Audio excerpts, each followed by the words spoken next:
Yo, what's going on, everybody? This is Psyche. Do you see my hair today? Yes, you do see my hair today. Today we are crazy. So today's crazy stream idea that I've decided to do every single time. I'm going to be playing Barmaid today. So Barmaid's not a bad survivor. She's actually a pretty good survivor. But today I've decided every single time I drink as Barmaid, any drink, as long as I'm drinking it in the game, not giving the drink to someone else, as long as I'm drinking it, we're going to take a drink of this mysterious liquid. I wonder what it is. Whoa, can't say that on here or else we're gonna get instantly removed off of YouTube. Whoa, we got a donation already. Thank you so much, Sonia, for the £2 donation. Thank you so much. That music is going to be going on for the next minute. I don't want to listen to it anymore. I keep forgetting to change it. Alright, guys. Every single time we drink a drink as a barmaid, we're going to have to take a drink of the mysterious purple goo from Fortnite. First of all, let's see if I have anyone to invite before I adventure on in my unlimited amounts of pain. We got Margie here. It's like, you have a team? No. But I'm gonna start anyway. Alright, guys. We have no one. We have this guy, Banward. We're inviting him. We have FY. Okay, that's nice. That's something, alright. We got Mad Max, Hikaru, Ray, Troy. Oh, Troy's on my friends list still? Dang. We got Forsaken. Bro, I'm gonna Forsaken, yo. Nah, never mind. Oh, and Bubba's offline. So sad. Oh, this is what happens when you get level 30. The next level is just 100,000. Look at this. Is that 100,000? That's 100,000. I wonder what's gonna happen when we hit 100,000. That's gonna take a lot of matches. Don't worry, guys. We're on the grind already. Alright, guys. We got Banward here. Hi, Banward. Is that even his name? Yes, that is his name. That is still his name. Although I'm thinking of noting him right now in case he ever changes his name. Because if he ever changes his name, I'm going to forget who he is. Can I invite my friends? Absolutely. I did not spell that right, but get the idea. Alright. We're going to let him invite his friends. We're going to have the whole gang here. Pray to God that they have a half a brain cell. Someone else spending Valentine's Day alone. Hey, you got your boy here. Your boy's always gonna be playing alone. You wanna play with us? I already have a team. Man, that was quick. We already got a full team. Alright, who is this man? Level 127. Alright, he's played the game for a fair bit. I don't like that all-time high, though. That all-time high is a little bit scaring me. That badge is scaring me even more. Let's pray that this guy has something better than 66 Mind's Eye. There we go. That's something much better. Guys, see, level doesn't make a difference. All-time high doesn't make a difference. What matters is what kind of human being are you? Are you a human being that cares about other human beings? If yes, you'll have a profile like this guy. If you don't care about other human beings, you'll have a profile with a badge like that. Anyway, guys, here we go. I think one of them saw I said some crap about them. Is it you, Psyche? Oh, right. This is, my name is not Psyche anymore. This person doesn't even know it's me. They're like, Psyche? I'm a goose! Alright. Ah! Voice detected! Ah! Alright. I would make, if they ever make a live action Minions movie, you guys know those purple minions? Those little purple minions from Despicable Me 2, I think it was? He went to that Mexican guy's place or whatever. I don't know, some Hispanic guy. And, he turned all the minions purple, bro. If they make a live action film of that, hey, it's either I be the Hispanic guy or I be the purple minion. Come on, guys. It's either one of those. It is I, Lemon Tree. Yes. Bro, you would be so afraid. Man, that would become a hit horror film right there. Yes. We are already full. That's crazy.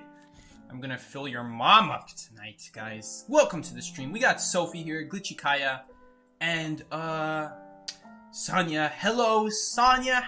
How you doing, my man? Opening up. Not with a regular high, not with anything. Just a straight up donation. That is your high. Thank you so much, Sonya. You didn't have to do that. That's $2.43 in dollars. $2 a pound. Let's see who else we got here. We got someone named Hi here giving the wave. No way. Is the mystery liquid Psyche's white sauce? What? Oh my god. You know what? I've actually I've never tasted it, but I feel like we're going a little bit off track for YouTube if we start talking about tasting the white sauce. Bro, I totally should, bro. I've been told it's salty, which, you know, is a characteristic of mine. Psyche losing his sanity more and more in each stream. Oh yes, the next stream we're gonna be drinking the white sauce. You already know it. You know what? Let's just call it milk, alright? You know, I love milk. I love drinking milk. But did you know I can produce my own milk? Believe it or not, I can produce my own milk. Now, technically, it's not milk, but it's close enough to milk, right? Right? Guys, that'll be a great future stream. Thank you for the idea. Who was that for the idea, by the way? Seki, what are you doing? Eating skies with a very concerning question. No, it's the first thing Sonya said was sussy. Okay, who said that? Among Us pushing from the dark web. Nah, it's gonna, next time it'll be the Fortnite potion. Who said that? Oh no! Did you delete your message? Yo, I think the person deleted their message. Yo, yeah, the person deleted their white sauce message. Okay, I see how it is. Okay. Don't worry, we're still doing it. We're still doing it. I see you, feet. I see you, feet. You can't hide. Thank you. Good luck to you too, Snapple. Guys, I forgot my headphones at my dad's place. I brought my headphones so that I could play practice with Fusion, because it's just absolute chaos in my dad's place that you can't even listen. Forget voice chat. My bedroom doesn't even have a door. But absolute chaos over there. I brought my headphones so I could at least listen to the practice session, and I forgot my headphones there. I knew this was gonna happen. This is why I don't bring my headphones there. Or anything there. Dude, I always forget something there. It's crazy. Alright. Man, we're taking a hot minute. Hot 4 minutes and 32 seconds. Bro, looks like Dash from The Incredibles. Hey, yo, I'm gonna be the next hit. Dash. Yo, let's go. We got fellow Snapper here wishing us the good luck. Yo, every single day my hair has just decided to be something else. Alright, today we are the Flash from... Well, no, his name wasn't even Flash. Was his name Flash? Bro, Marvel bought a copyright then. I think his name was Flash. Alright, so I don't have my headphones in, so the microphone might sound messed up. I don't know how it sounds. I hope it sounds alright. I hope the desktop audio is not, like, going into the microphone. Estimated wait time 155, current wait time 5 minutes. It's fine, it's fine. That's no, ban something. I meant to flip the page. Dude, I meant to flip the page, but instead I clicked on cancel, and I'm like, oh, now I have to pick Sculptor. I would have picked Clerk, because no one really plays Sculptor anymore. You know, it's really funny. As this game has progressed... Dude, I'm actually thirsty already. My throat is hurting. My throat hurts lately. Today it hurts. Yo, someone's coming in. Ayo.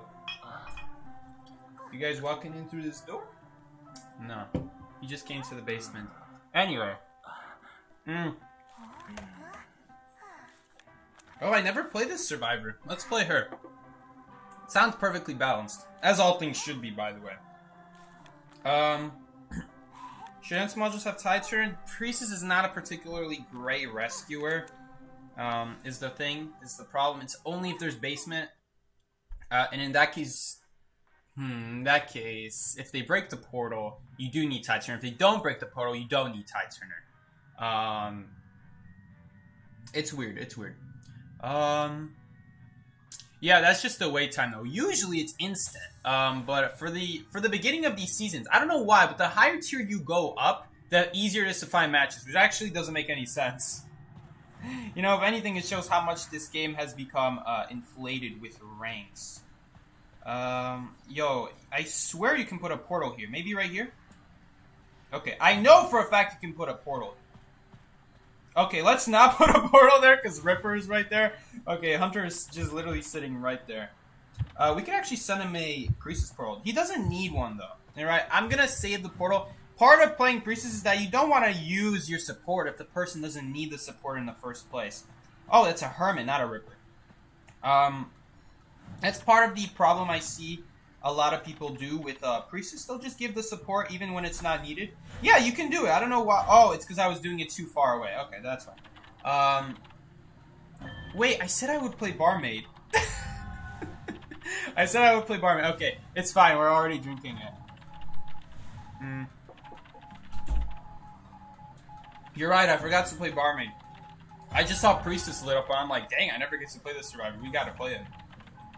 Alright. Alright. Hopefully Entomol just survives. He's not putting connections down, which... Oops. Even though it's gonna help us decode faster, he will be able to blink her in just 2 hits now. So if anything, this Hermit is being smarter than most Hermits by not connecting the ciphers. It's so ironic. It's so ironic. Hermit, the best way to use Hermit is to not even use your ability. Your ability literally hurts you. Let's just think about that for a hot second. Now, I'm really hoping this guy has Blink. Judging by how long this kite is ticking, he probably does not have Blink. If he had Blink, he would have already blinked her, but this kite is still going on. Now we're definitely going to finish these ciphers. You need Blink. You see, here's the thing.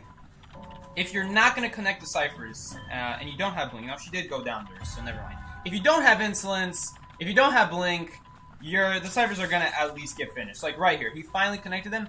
Too late. We're already going to finish my cipher list. And I took forever doing my cipher on top of it. My cipher took forever to do.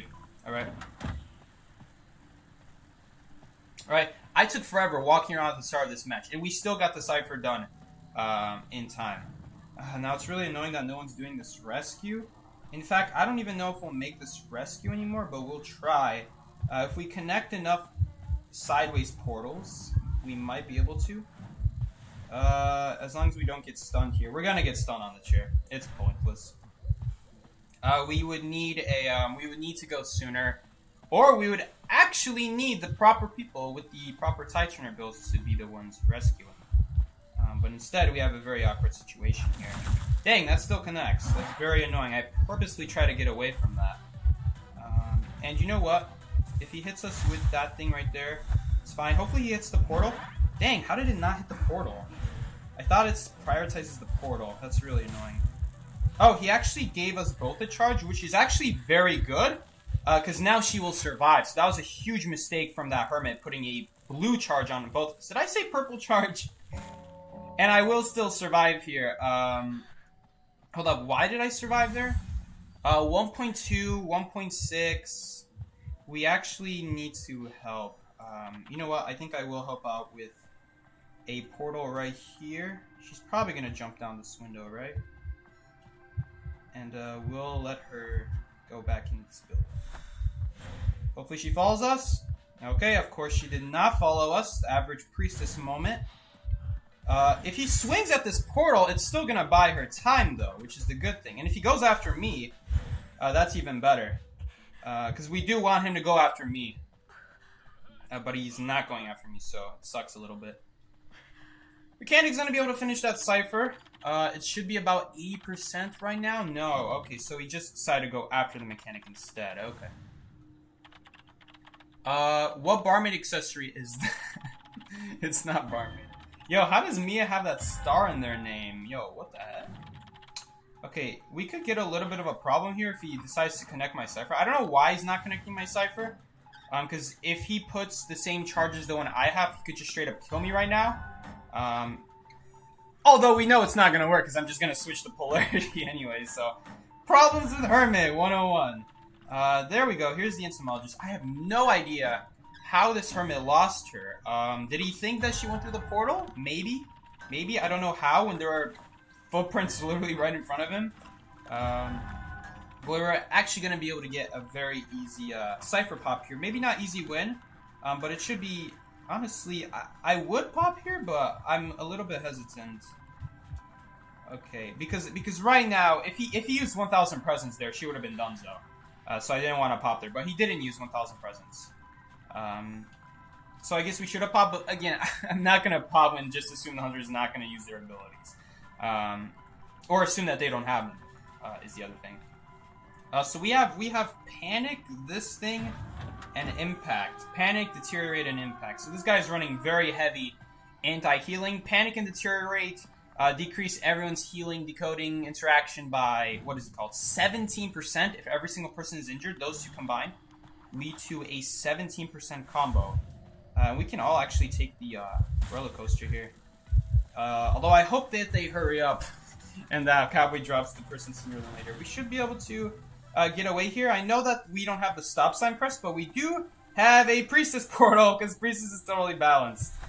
So I'll just do that. If they're smart, they'll walk through the portal. If they're not very smart, then they'll walk... Okay, I'm not going to say that. If they want to challenge themselves, they're going to not take the portal.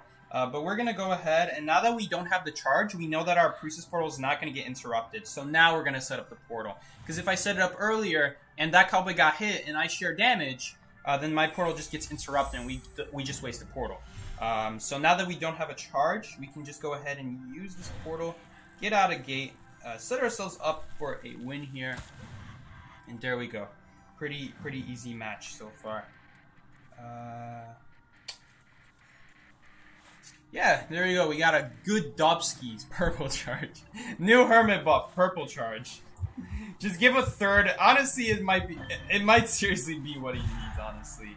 I'm not even kidding. Okay, that's very weird. He's only going to pick up one of us up, so it's fine if he picks me up, because now the mechanic gets out, and now both of them are going to get out, so it's perfectly fine. Anyway. Oh, you know what? It's actually a good thing that I got hit there, because now we're all alive. So that was actually a very good thing that I got hit there. I actually don't have anywhere to put a portal, sadly. In fact, if he uses 1,000 presents here, we better get on the other side of this. No, he got hit. Why would he swing there? Okay, it's fine. It's still fine. It turns out if I just ran, we actually would have had it. If he picks up that Cowboy, we're still fine. Because we just portal across. And, no! Don't fall down! No, I didn't mean to fall down! Oh my god. I'm actually gonna do this. Just to be safe. Just to be safe, I'm gonna do it. Dude! That thing is so close. Right here, you gotta immediately start running backwards. Dang, I'm so not used to the new change. There we go. So we'll get out. Oh man, that would have been really embarrassing. There we go. Was the Cowboy at dungeon? No, he was not at dungeon. He was at gate. But there we go. Was he at dungeon? Did he ping sooner? Maybe I didn't see. You must have mean before he went down in the first place. So yeah. Maybe I didn't see. If he pinged it, then yes. Or maybe he just pinged it assuming it was there and wanted us to leave. That could be also another situation. Oh man. I love your videos. Thank you so much, friends. And we got Nico saying a very nice message in Polish. Thank you so much, Nico. It is not a friendly message. There we go, guys. Starting the next match. Good luck to you too. There we go. These stickers are... I like these stickers. The stickers are kind of nice. I wonder if they're gonna expand on the stickers, because you got the regular 10 default ones, and then they also put a few extra ones in the shop. And I don't know if you're ever gonna be able to get them if you don't get them this event right now with the Valentine's Day event. So We'll see. We'll see. Really sucks that it only lasted 4 days. I was really liking reading all the character backstories about Valentine's Day. That was. I feel like they did a really good job with the writing with this event, and then it just lasts like what, 4 days? You only get to ask the characters for 4 days, right? And every single character that you ask, you can ask them again, so you can go on infinitely. Like I asked Prospector one time, and then I had Ripper 3 times, because the moment I found Ripper, I'm like, okay, I'm just gonna keep asking Ripper because he's like the most interesting character here that I know for sure. Like Prospector was super boring, and then Ripper at least makes you really think.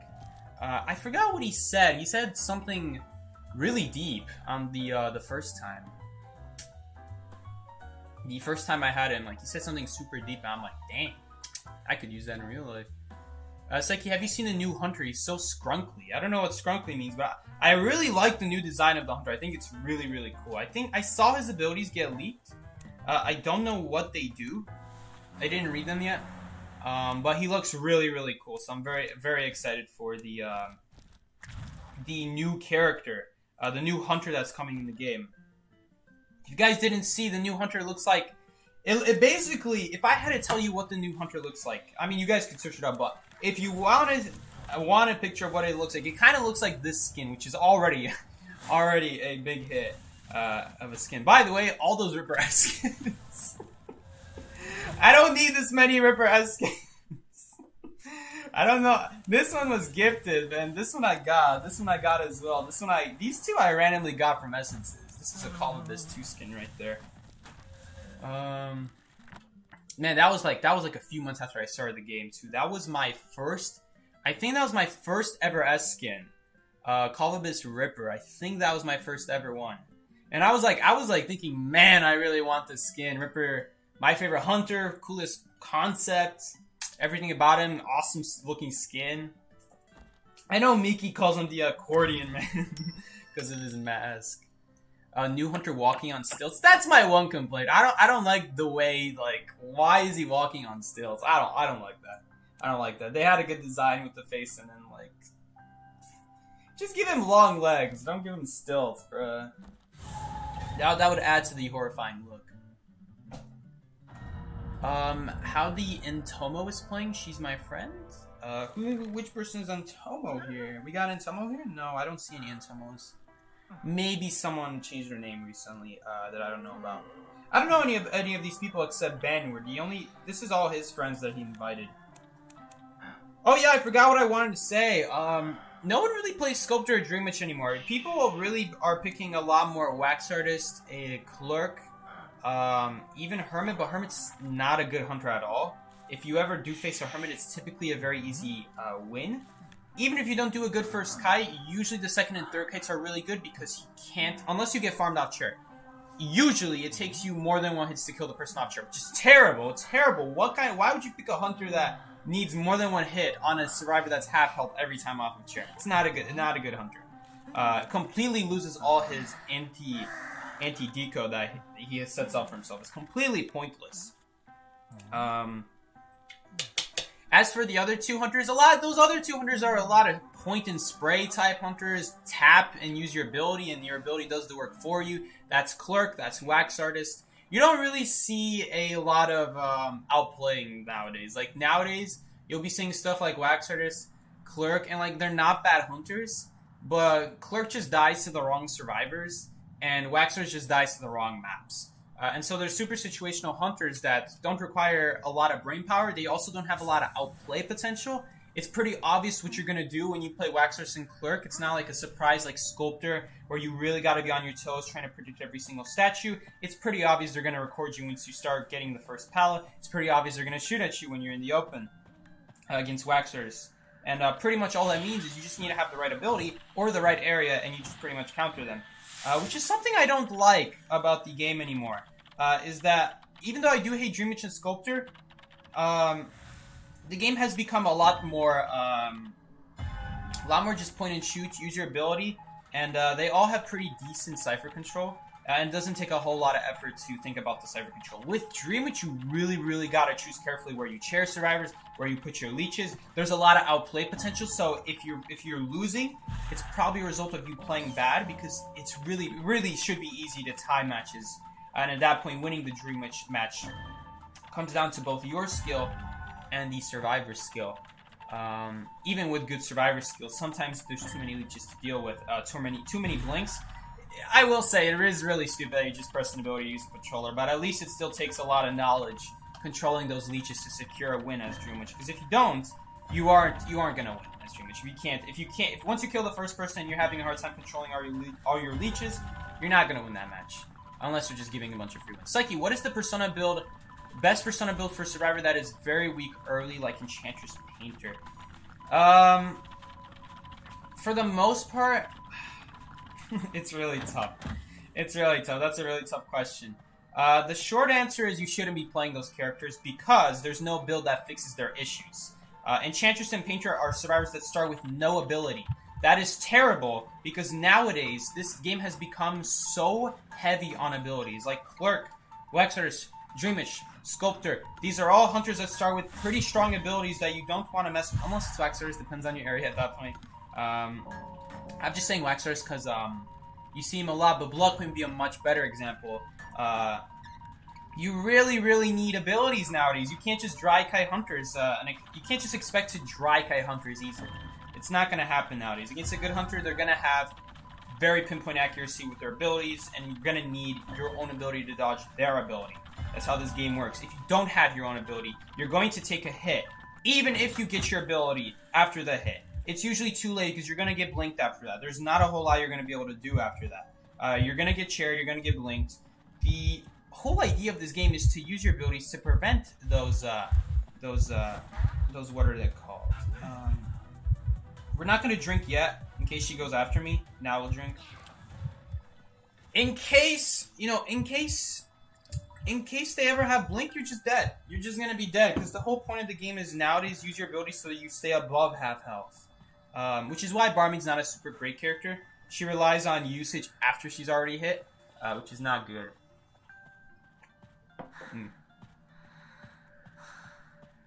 Not good at all, fella. Alright. But yeah.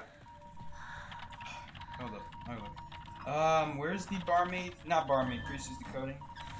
It really sucks that I stumbled on the Seer Cipher. I really wish the Priestess pinged sooner while I was just walking around. Or maybe I just wasn't looking, but let's mix this. I don't know why I didn't mix that sooner. You know what? It's because I need to prioritize decoy right now, that's why. Now that forward has been shared, we can go ahead and safely make a drink. Every second really counts, you never know. Alright, so this person's kiting. They're not pinging it, but it says at the bottom 60 seconds, so we know she just got shared by the Cypher. Or the forward just got shared by the Cypher. So that means there's only one possible Cypher that she was working on. That is right here where the forward got shared. So we're going to take this over. Hopefully she doesn't switch on us. I'm not wearing headphones, so I don't have super good hearing right now. Any hearing I have is from the computer, which I put super low, just so you guys, it's not reflected back in the microphone. Does Fusion scrim with other regions? You mean, you must mean other teams. Yes, they do. We do. We just played, well, not the whole team, but we played with RV Hunters a few days ago. So we played from RV. That was really cool. This person might actually ignore the Seer. Dang, if I was that Geisha, I probably would have ignored the Seer and given that rescue. Okay, for now we're just going to try to stall. We're just going to try to stall for now. And now we're going to pop. Here we go. Because the reason we need to stall is because we need to let them get out of basement first. We can't just pop until they gotta get out of basement. Otherwise, like, Geisha's going to be able to take advantage of them being in basement and probably knock them down. So we gotta stall a little bit. Use our window boost, but that's okay because we're still in a really good area. And she left us after that, so really solid. Psyche, did you see the new Hunter? Yeah, if yes, what do you think about his design? I think it's really epic. The last few Hunter designs, honestly, if I had to tell you, I don't think they're that great. Like, they don't suck. They're not the ugliest thing. Clerk is the ugliest. Okay, but what I'm trying to say is they're like, they could be way better. Like, I don't like the past Hunter designs. Compared to this one, Like, I got used to bad hunter designs, but compared to this one, I'm like, man, they really outdid themselves this time. Like, you look at it, and it's like, it's not just like a human being with like a weapon in his hand. That's like one of my biggest problems with Dead by Daylight, is that the hunters are just human beings who are holding a knife in their hand or something like that. I'm looking at you! What's his name? The guy with the white mask. What's his name? I'm looking at you, Michael Myers.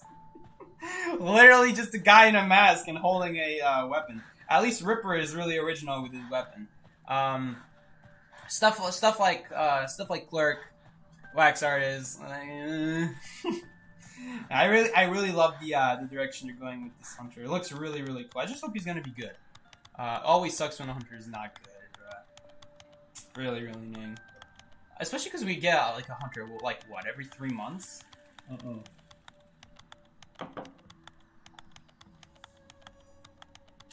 But yeah, I think that thing is really good. I think it's really, really good. I think she's gonna die here. Okay, no. For some reason, the Geisha does not see the portal. All right, so Geisha does not see the portal. We're out. We'll take the time. She could have teleported there. I mean,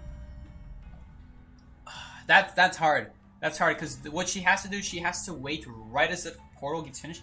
You know what? Even if the portal gets finished, she just can take it and rescue the person. That's really annoying. The only way that Geisha could have stopped that was to stop the portal the moment it started being made. Waiting to teleport is not the play because she could take the portal. If she does the teleport too early, she stops it, saves this here. If she does it too late, then honestly, she still ties. Same thing. Is B4U qualifying for Call of Abyss?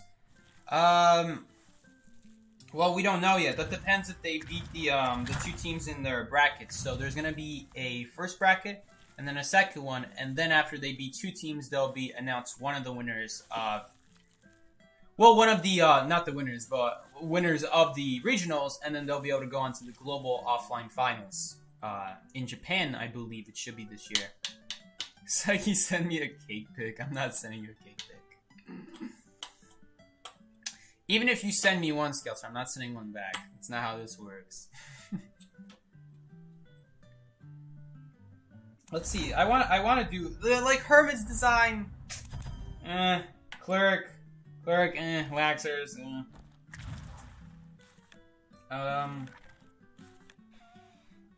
Nightmare's honestly pretty interesting design.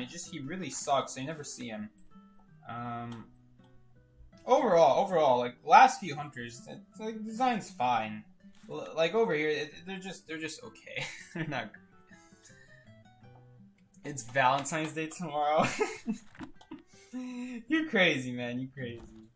All right. Boya's priestess in the last match. Oh, it's this person. This person we're playing with. Chat is always unhinged. Maybe because I'm unhinged. Give the man his cake. I don't have any cake to show you. Oh shoot! I dropped my bottle cap. Dude, I don't have any cake to show you guys. Look at this. I'm picking up the bottle cap with my toe. I'm not even having to get up. Dude, crazy. Look at that. Imagine having a girlfriend in 2023, guys. So true. So true. Everyone's hiding in their houses since Corona. How many NAEU teams can represent the region on Call of Abyss? 2 this year. Usually it's just 1, but this year it's 2. So the devs split up the...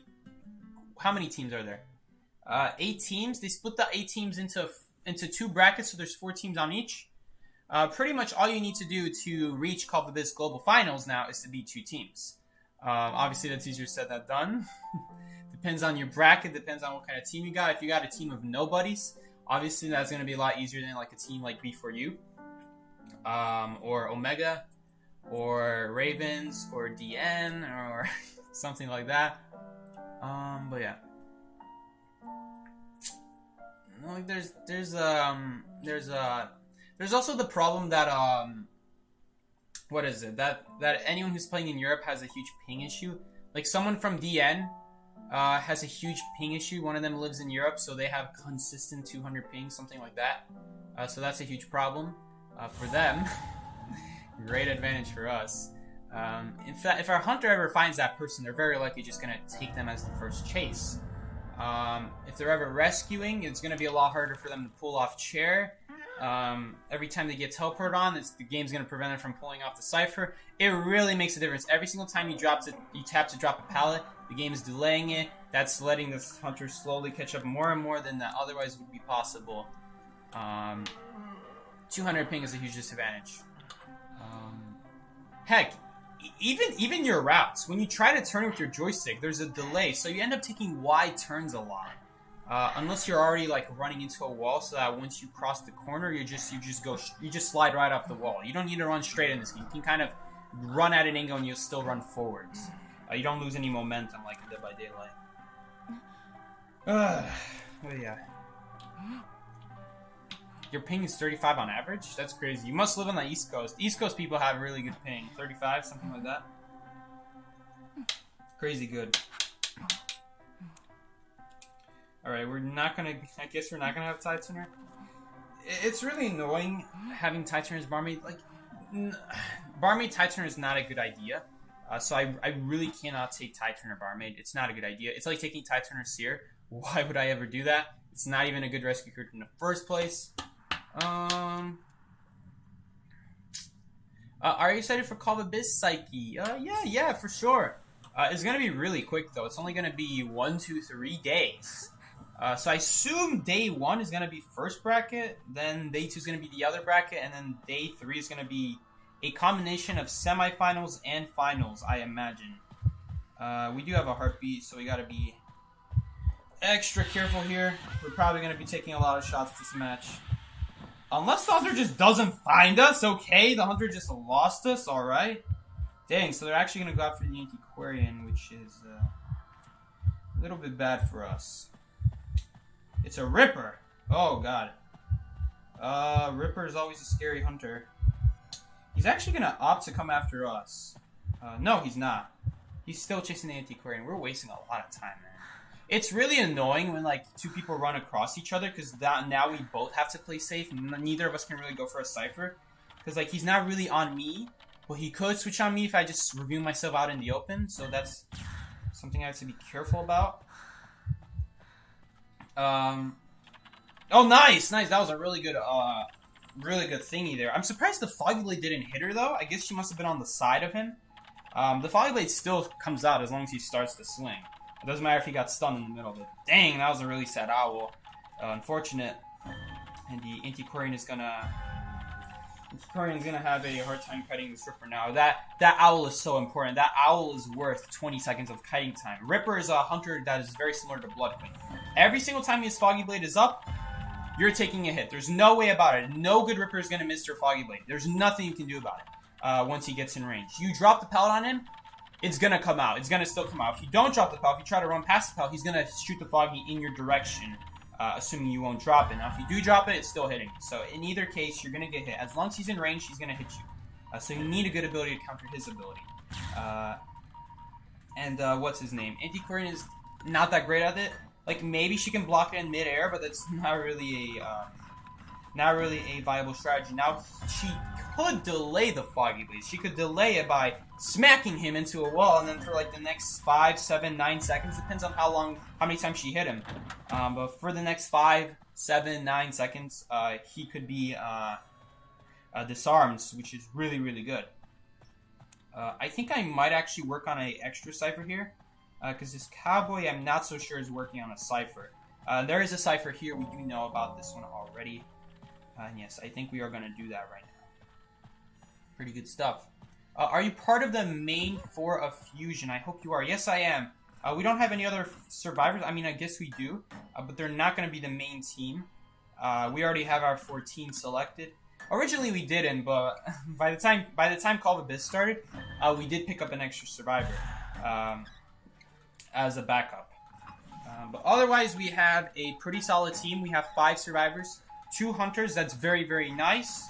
Having extra survivors is less important, because generally in this game, if you know how to play one survivor, you'll know how to play, like, if you're good at this game, alright? If you're trying to go for a compete in a Call of Abyss position, and you're trying to go for a offline finals, generally a survivor who's fit for the job and can play one survivor can also generally play like 6, 7 other survivors. Like, if I really need to, I could sit down and I could play Perfumer, Mercenary, Coordinator, Gravekeeper, And there's other survivors that also fit a similar job as Barmaid does. Sorry, not Barmaid, Perfumer. So I played Perfumer for years and years and years.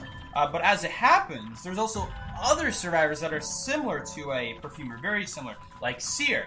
Gravekeeper, I guess, is one. I think I already mentioned him.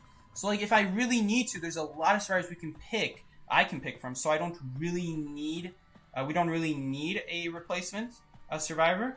Oh, wow, this man is not dropping in balloons, so he's not even going to get a second chair off.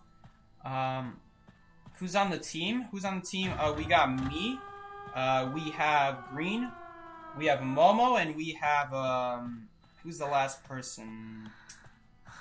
Alright, mystery person. So those are the 4 people. We also have Moochin and Dreamer, which is really nice. Really nice lineup of hunters. We got both the meta and the non-meta selections, really nice. And the non-meta pick that we have, they are very, very good at their non-meta pick. Incredibly good. So it's going to be really nice for us. They actually come from Japan. Moochin, I forgot where Moochin comes from. It's either Japan or China, but Moochin actually used to go play in the Asia server. So he's you guys should go watch his streams. Apparently he gets like 500, 400 viewers a stream. It's crazy. Pit is not our hunter. Pit is in B4U. I don't know if Pit is gonna play for B4U.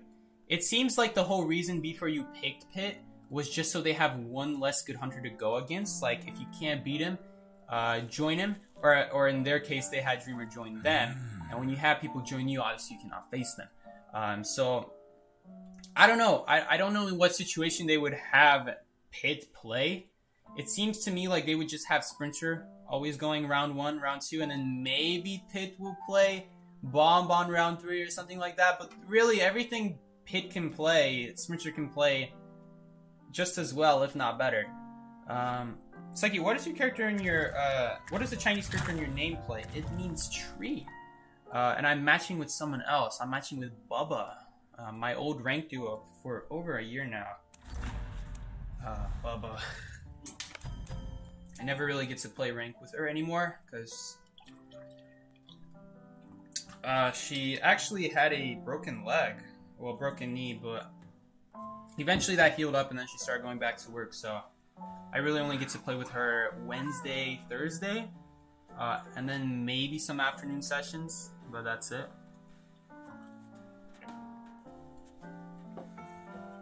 But yeah, it means tree.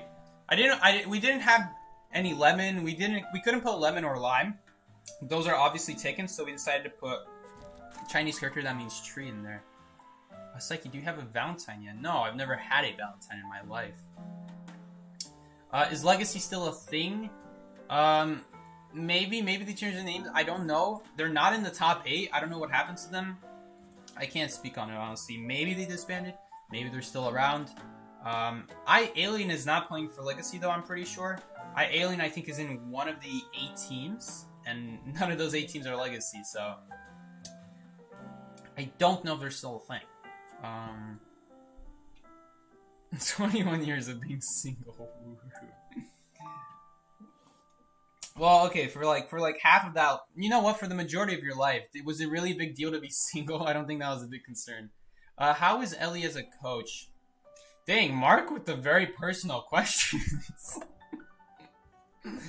I mean, he's good. I mean, he's good. Like, in my personal opinion, I never really felt a need for coaches as survivors.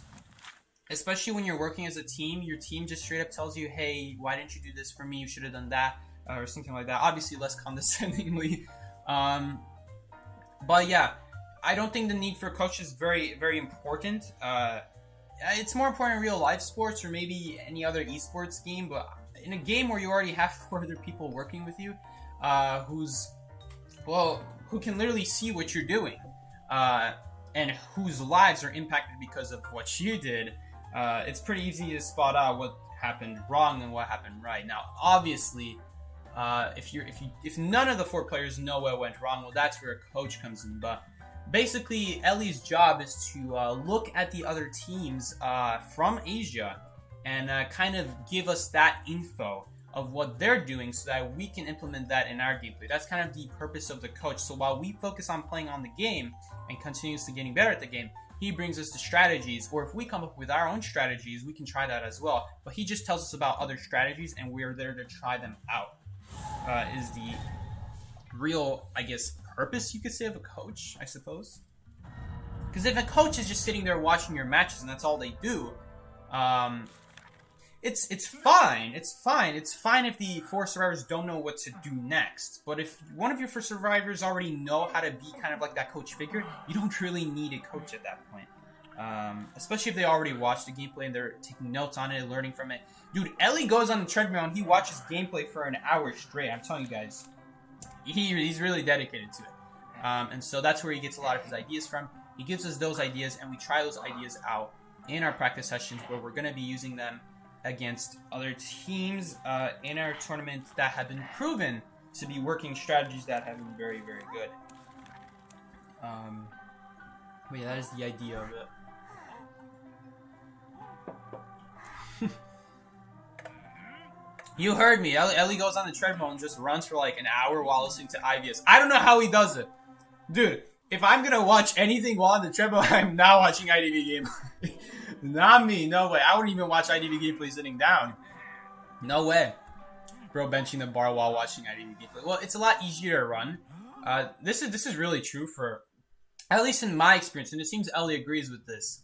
It's a lot easier to run when you're not thinking about running. And it might sound really counterintuitive, but how do you not think about running when you're running? And you're right, it takes some practice, and it takes some getting used to. But eventually, when you run enough, at some point your mind will just wander off, and the next thing you know, 5 minutes will pass, and you'll be like, "Oh, dude, I didn't even notice I was running for 5 minutes." And then, and the worst part is you'll notice that you'll instantly start getting tired because you notice yourself running. We didn't get key spawn, but we got forest spawn, which is basically a key spawn. Hunter either spawns at shed or at back gate, which is why I'm trying to be safer here. That's why I'm staying a little bit closer towards front gate. That's why I'm not running straight for the Cypher. Because I know, based off my spawn, there's only 2 potential Hunter spawns. I don't know if I completed my sentence before, when I was talking about like why Leo's Memory is such a hard map to play for that reason. Because maps like Leo's Memory, when you get a weak spawn point, the Hunter can still spawn basically anywhere around you. It doesn't really narrow down anything, if you guys know what I'm saying. Like, let's say you're playing on Arms Factory, though. I just got a factory spawn. Not factory. We just got a forest spawn. And so I know for a fact the general area where the Hunters spawned. Shoot, Blink comes back. I need help. Blink is going to be up. In fact, I'm actually going to use... Yep, we're going to use a drink because I was thinking about that. Dang, Snapple failed. We need to make another drink here. And I'm praying we don't get hit here. Nice. I'm actually going to make a drink right now. Dang. I was really hoping that she would try to bait me, but she just committed to it. So if Snapple goes for a hit here with a mirror, that would be really nice. If not, we're going to be in some trouble. Actually, we might survive here. Not a hit. Yep, we'll survive. We are going to survive here, so that's really good for us. She might switch here and try to hit us. Oh, no, she's not trying to switch. So very interesting. If I was her, I probably would have switched with that mirror and gone for a hit through the wall with the mirror. That's what I would have done, personally. If she breaks this pallet, we can go for the window at a factory. But she's going to need another mirror here. We're also going to get a pal boost here. Right here, there's going to be a great time for a pallet boost. She didn't break this pallet, so we're just set up completely here. Look at how amazing our setup is. That's amazing. If you can vault that pallet from that side of the wall, that becomes an amazing pallet. Very, very good pallet in that situation. I think Andre's leaving me? No, she's still on me. So let's watch this mirror. Maybe make her swing and hit and miss, I was trying to say, but no, she did end up hitting us. Which is still okay. I really wish the Sentimologist would stop trying to support me. Because you're not going to be able to help against a Blood Queen. She's just wasting our deco time. I'm actually going to... That's really annoying. I'm actually going to tell her after this match. Stuff like that just pisses me off, man. Why? Why are you trying to help me against a Hunter that it doesn't matter against? It's like that time where a little girl was trying to help me against Blood Queen. It was so sad to watch. That crap was so sad to watch. Who was it? It was like... It was some random TikTok person on top of that. You already know they're crap at the game when they're making TikTok videos. Well, geez, that was a little bit unnecessary. Can Snapple get this off? Nope, he did not. It's not Snapple. This is not Snapple. This is Banward. Was I calling this person Snapple? This is not Snapple. That is Banward. So Banward is not even setting up the correct angle here on his football. Blood Queen barely didn't miss the mirror. And I really hope this entomologist... Thank God the entomologist didn't get hit there. Jeez. I don't know why that barmaid... Okay, she might get hit now, actually. We'll stay patient here. Wow, this Blood Queen is really greedy. She just tried to hit the entomologist, though. She might struggle free here. Probably not. Okay, he did not. Oh! Dang it. I didn't think that was already primed. Dang, I just killed our game. That is so annoying. Can we... Oh, we actually can still win this. We'll still... No. If that entomologist gets that close, we're not. I kind of need to do this gate. The reason I need to do this gate is just so... Bro, did I just really get stuck on a wall? I just got stuck on a wall. We're not going to make this window now. It's okay. She's going to have to mirror here. She's not going to be able to pick me up. But obviously, it's better to get a mirror out. Oh, that is so annoying. Dang, and that person did not get away from gate in time. Dang, I think we're going to... I don't think we're going to win anymore because of me. Dang. I hope that guy goes for the gate. Yes, he will, but I don't think we're going to win anymore. I don't think so. It's going to be really hard. We're going to need like something crazy to happen now.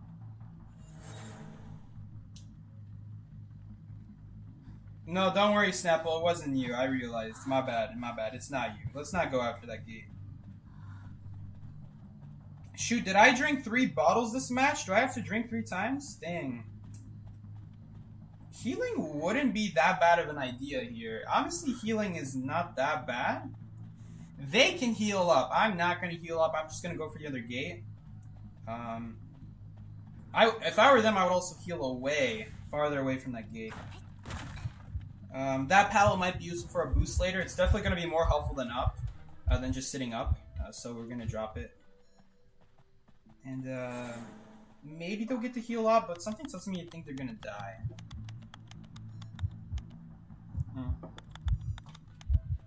Oh! You're here! Shoot! Well, I didn't even know. Oh, okay, she swung and missed, so we'll just go die in a corner now. This is gonna give our team maximum time to do what is it called? They're gonna get out the gate now, so that's really nice. I almost screwed that matchup. I almost screwed that up 2 times in a row. I almost screwed that up. So thankfully we still got the win. There we go. 3 wins so far. Nars, like, it's like you drink 2 regular ones and a speed. Ah, yes.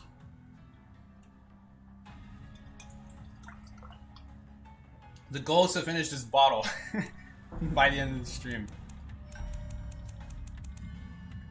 The mystery, look who's getting them.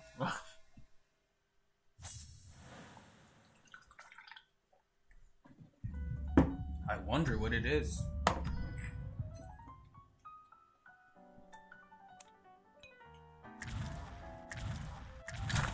Alright. Does it taste good? I would say it tastes good.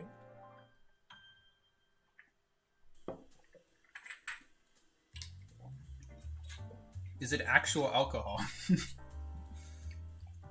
Well, for the record, my parents sometimes watch these streams. Definitely my dad, so I'll let you figure that out. It's like, that looks like cough syrup. I know, right? It looks great. Cough syrup tastes so good. That's how you know it's better than than whatever mystery liquid you think it is. All right. That was an okay match. That was just okay. That Blood Queen kept making huge mistakes. It's really unfortunate that the pal we were limited to was a really crappy one after we healed up. But that's kind of the option I was given. I'm already on the side of the map. I can't really get any closer to the Blood Queen without getting blinked on. That was a really, really good speed drink. expecting her to blink forward, and she actually did blink forward. I don't know why she still blinked forward, because I feel like she could have just not used it at that point. Like, the moment she started charge attacking, we already started using it, so I don't know why she still used the blink, but even if she didn't use the blink, she would have swung, she would have had a miss because she already started an attack, and by that time we would have already healed up, so we would have been fine. It just so happened that the paladin we had to use was really, really garbage, so we weren't able to survive without taking a free hit. Thankfully, she missed her mirror, though, so we were able to get a drink. I didn't want to drink the drink until after she missed her mirror. Very important thing to know about Barmaid. You gotta know what abilities the hunters have and how long their cooldown is. Like, let's say you're not going against Bloodqueen. Let's say you're going against something that has a shorter cooldown than, what is it, 28 seconds for a Bloodqueen mirror? If you're going against something like Violinist, it's better to drink that bottle sooner than later, because even if you wait for them to use their ability, they're still going to have it back. I guess at most they'll only have one more shot at it, so at least there's that benefit. But with Bloodqueen Mirror, I'm not afraid to hold the drink, because two things will happen. Either I will not take a hit to the mirror, or I will take a hit to the mirror. If I do take a hit to the mirror, drinking the drink would have been pointless. If I don't take a hit, I'll survive for the next 28 seconds, which is more than enough time to drink a bottle and heal up before she has her next mirror. So against exactly this kind of hunter, Bloodqueen, where the cooldown is way longer than the drink, the drinking healing, then in that situation, exactly that situation, it's better to wait to see if you dodge the ability first, then drink it, because you know you're anyway gonna be able to survive. In that situation, early game, I kind of had to drink the drink early on. It really sucks that I got chased when Blink was almost up already, so then I had to drink the speed drink to make up for it. But it's fine, we survived, we saw it coming. That was the biggest thing. Numer gonna get to peak tier and sells it. This is not a key spawn. I know it looks like a key spawn because there's a key spawn here where you do spawn behind ruins, but our camera is not facing the correct direction, so it's not a key spawn. The actual spawn we got is more like over here. We just happen to get pushed to the side. This cipher is blocked, which means the hunter must have spawned over there on that side of the map, because there's nowhere else they could have spawned. They could spawn on this side of the map or on that side of the map, and the farthest part they could spawn on is like right outside statue. Not next to statue, but man, I hate having mechanics on the team. Mechanic plus Cypher block combined together make for a really annoying time having to find ciphers. Because that's like an extra, that's a fourth survivor whose Cypher I technically can't take. But she anyway also had to waste extra time making that thing walk around. It's really annoying. Ever since they nerfed the decode speed, it's not really worth it. It's okay for ties because it's a fifth survivor technically.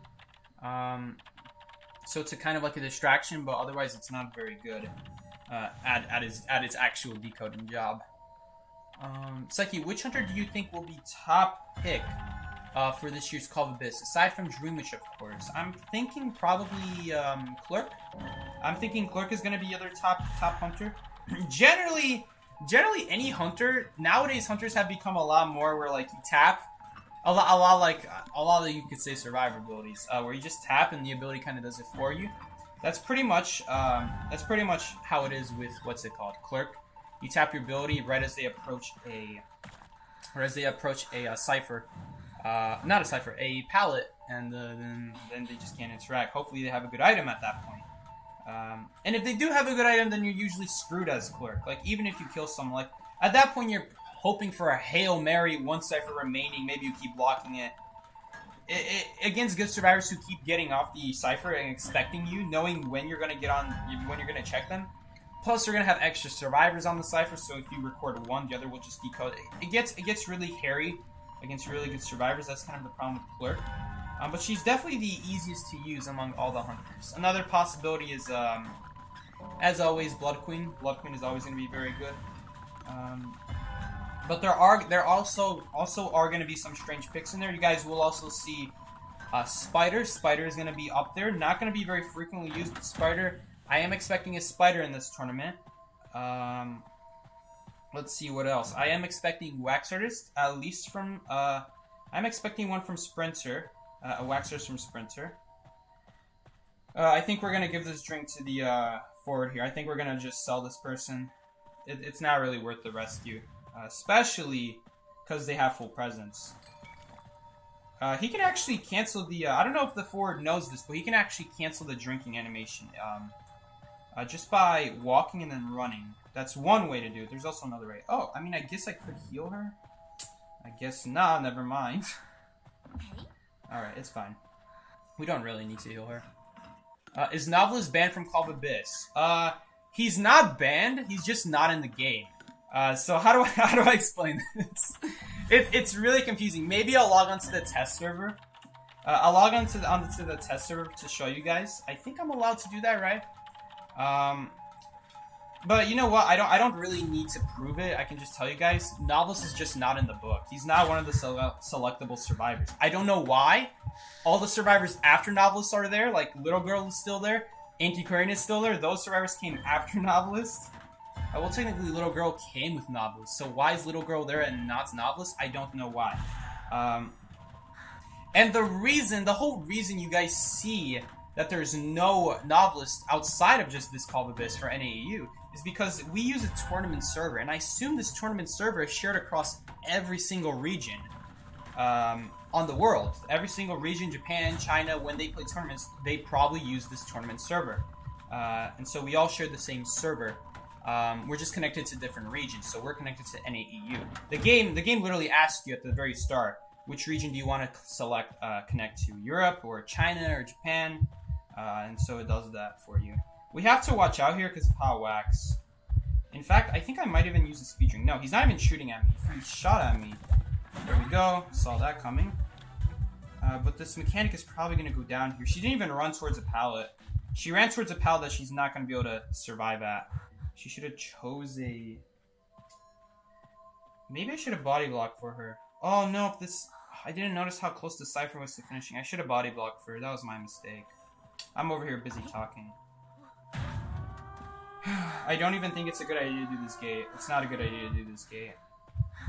We first got to see which side he's coming from. There we go. That side. Is there a pallet here? No, there is not. We don't have a window boost. That's so dumb. He doesn't have attention at least. But we're probably going to go down here. We don't have any boost. We don't have anything. We're just going to die to full presence wax, honestly. Maybe we can make him swing at us. Okay, it looks like he's just going to go for it. Dang. I was hoping we could bait him. But he swung perfectly, so no matter where we ran, we would get hit there. It really sucks that the pallet wasn't there. If we had our window boost, that would have also been really good, but we just wasted the window boost. Vaulting the window to go to gate, so that was a waste. A Night Watch stream? You mean like the new Hunter? Yes, well, of course we'll do a new Hunter stream, of course. As always, we'll do a new Hunter stream. Psyche, how do you counter Clerk as lawyer or decoders? You don't. You literally don't. That's one of the many reasons why you shouldn't play decoders. Pick actual solid kiting characters. That is the best decode. The best decode is when you can do your team a reliable 3-cipher kite. Not by hoping that the hunter doesn't find you. That is not reliable. It's reliable for a tie because at least you'll have a body up as mechanic in case you do get found, so you guys are more likely to tie at least. But it's not a reliable win strategy. Especially against Clerk.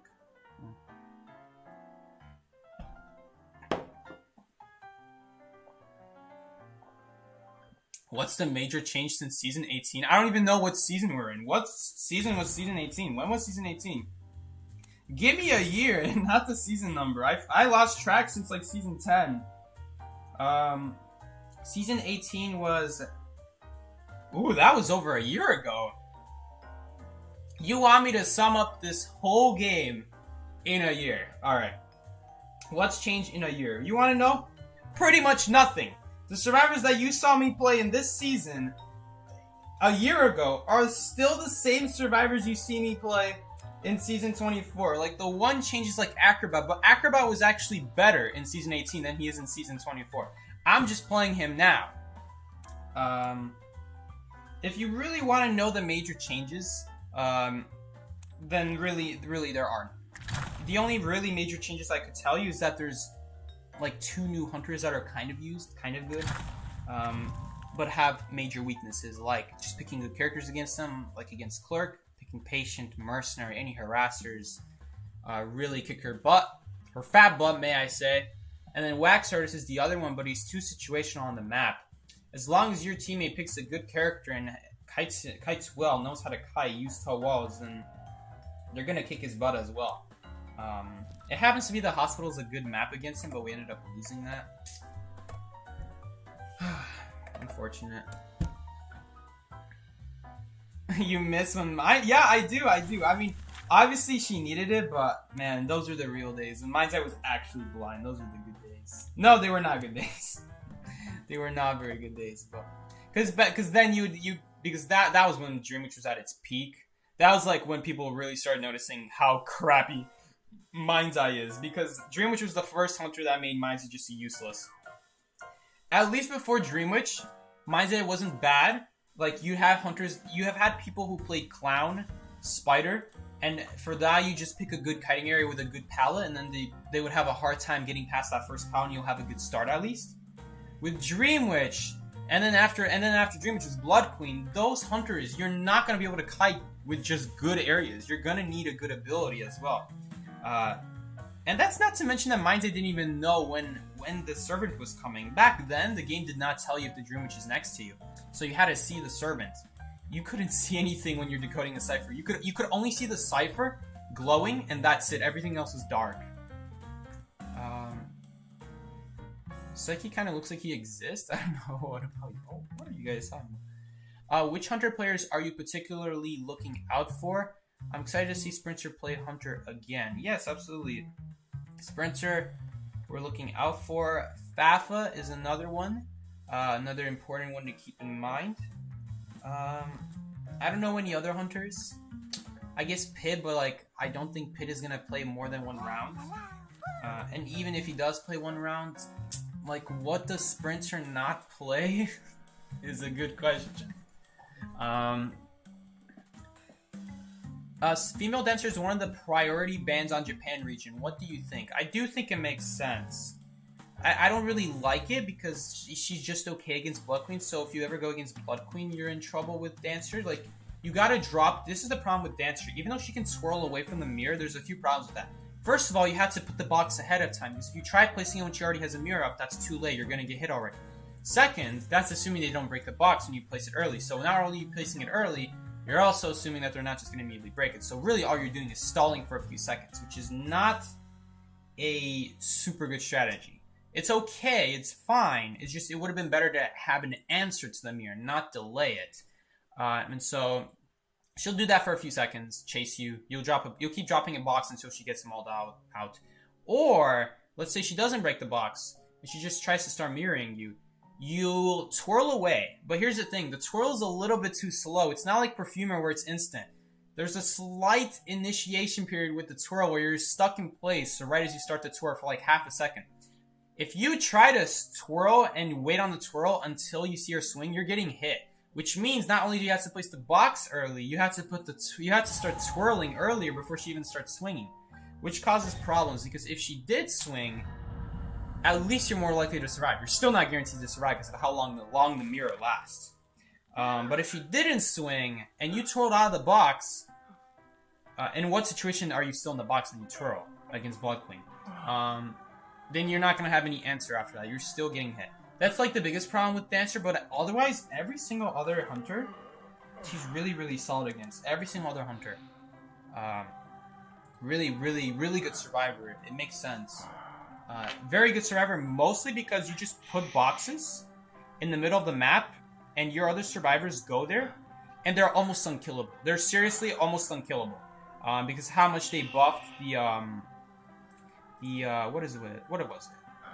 How much they buffed the boxes. Originally, boxes slow down survivors. Those were like the very, very OG days. When the fast music boxes sped up hunters and slow music boxes slowed down survivors. It made even Dancer, by the way, even Dancer was affected by that, I'm pretty sure. Even she was slowed down by it. Actually, no. I think she was like the one survivor. I think she had like an ability. It's really confusing because the event they changed it and eventually made it so that every survivor couldn't get slowed down, and then it was at that point they just changed the ability entirely. It's like, are decoders balanced or do they need a buff? But decoders are not balanced, I would say. I feel like nowadays there's not a good reason to pick a decoder, but at the same time, going against decoders are really frustrating because if you don't find a decoder as hunter, you're in a lot of trouble. It's going to be almost impossible for you to still win that match when the whole time you're chasing one other person, you never found the decoder and they finished ciphers. You know, let's assume they finished more than one cipher, right? That first cipher took 10, 15, maybe 20 seconds less, depending on what kind of decoder you're facing. And then they're also going to be able to start doing another cipher. So it's an and, by the way. And then they're going to do another cipher. They'll probably finish the second cipher by the time you kill your first person. So overall, they saved anywhere between 20 and 40 seconds they saved. Which at that point is going to be almost impossible to still bring back. Did someone just spell psyche in really small letters? Psyche without the Y would be psych. True. You know what? I should say that more often. That should be my catchphrase. We're going to psych the hunters out. Why don't I say that? Let's go. We got to start doing that more often. I keep being so bad at fake rescues, the timing. If I were you, I would not touch the chair at all. If you're against an instant swing hunter, again, if you're against a slow swing hunter like Photographer, Blood Queen, Geisha, those hunters swing really slowly, or at least slow enough where you can react to and get off the chair. Any other survivor, any other hunter that swings really fast, you're just risking it. I usually just don't touch the chair at all, because it's not like touching the chair makes it any more likely for them to swing. Because at the end of the day, they also know that you rescue really quickly. It only takes 0.6 seconds to rescue. That's a little bit... They could technically react to that, but you'd have to stay on the chair for like a whole 0.5 seconds. So the moment you touch the chair, if they were to swing, they're assuming that you're going to stay on the chair.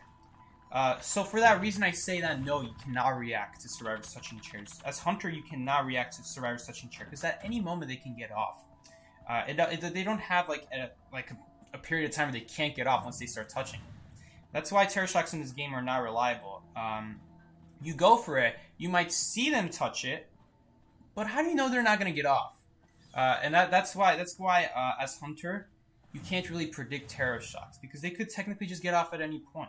So pretty much your only shot is gonna be just hoping for when they touch the chair.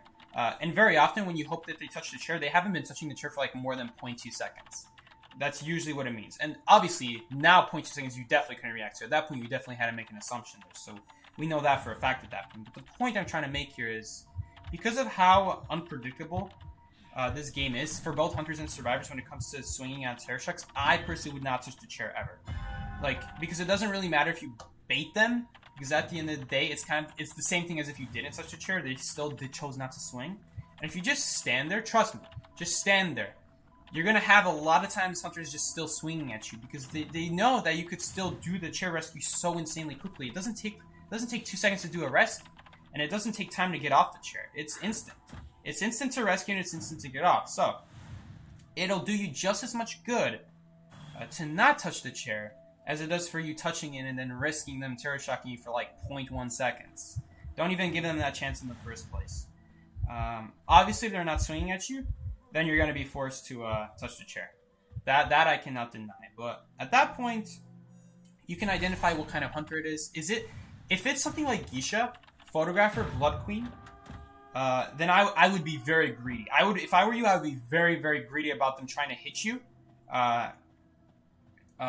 or maybe even hit the chair before you rescue. And the reason I say that is because you can always react to their swing. There's no risk to getting off the chair when they didn't swing, and then now you're back in the position of them trying to terror shock you, because you can easily get off it if you see them swing.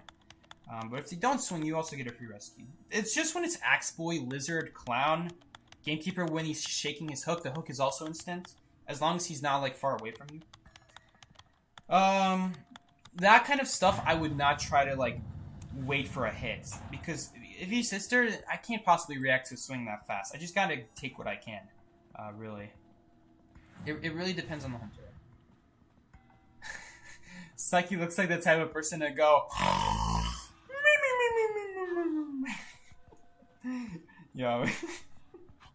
Queen, you nutty man. I shouldn't have done that. My throat really hurts now.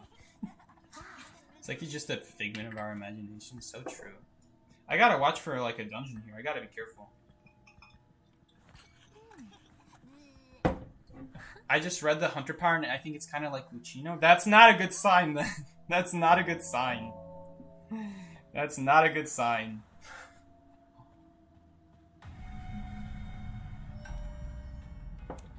If that is the case, then it better at least have some sort of control across the map. Something besides jumping around. Or trying to get on the other side of the wall and then the survivor can easily go on the other side before you can hit them. Oh. Dude, I'm so used to drinking out of the bottle, I was seriously about to drink that straight from the bottle.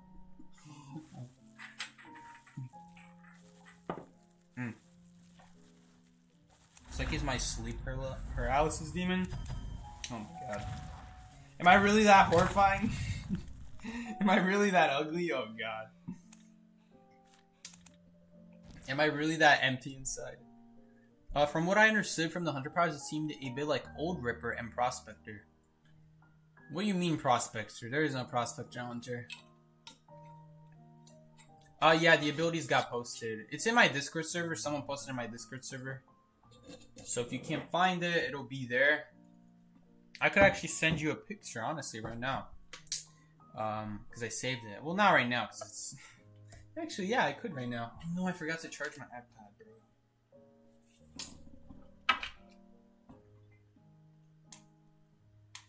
Anyway. It'll be there. It might even be in our Identified News and Leaks section. Let me see.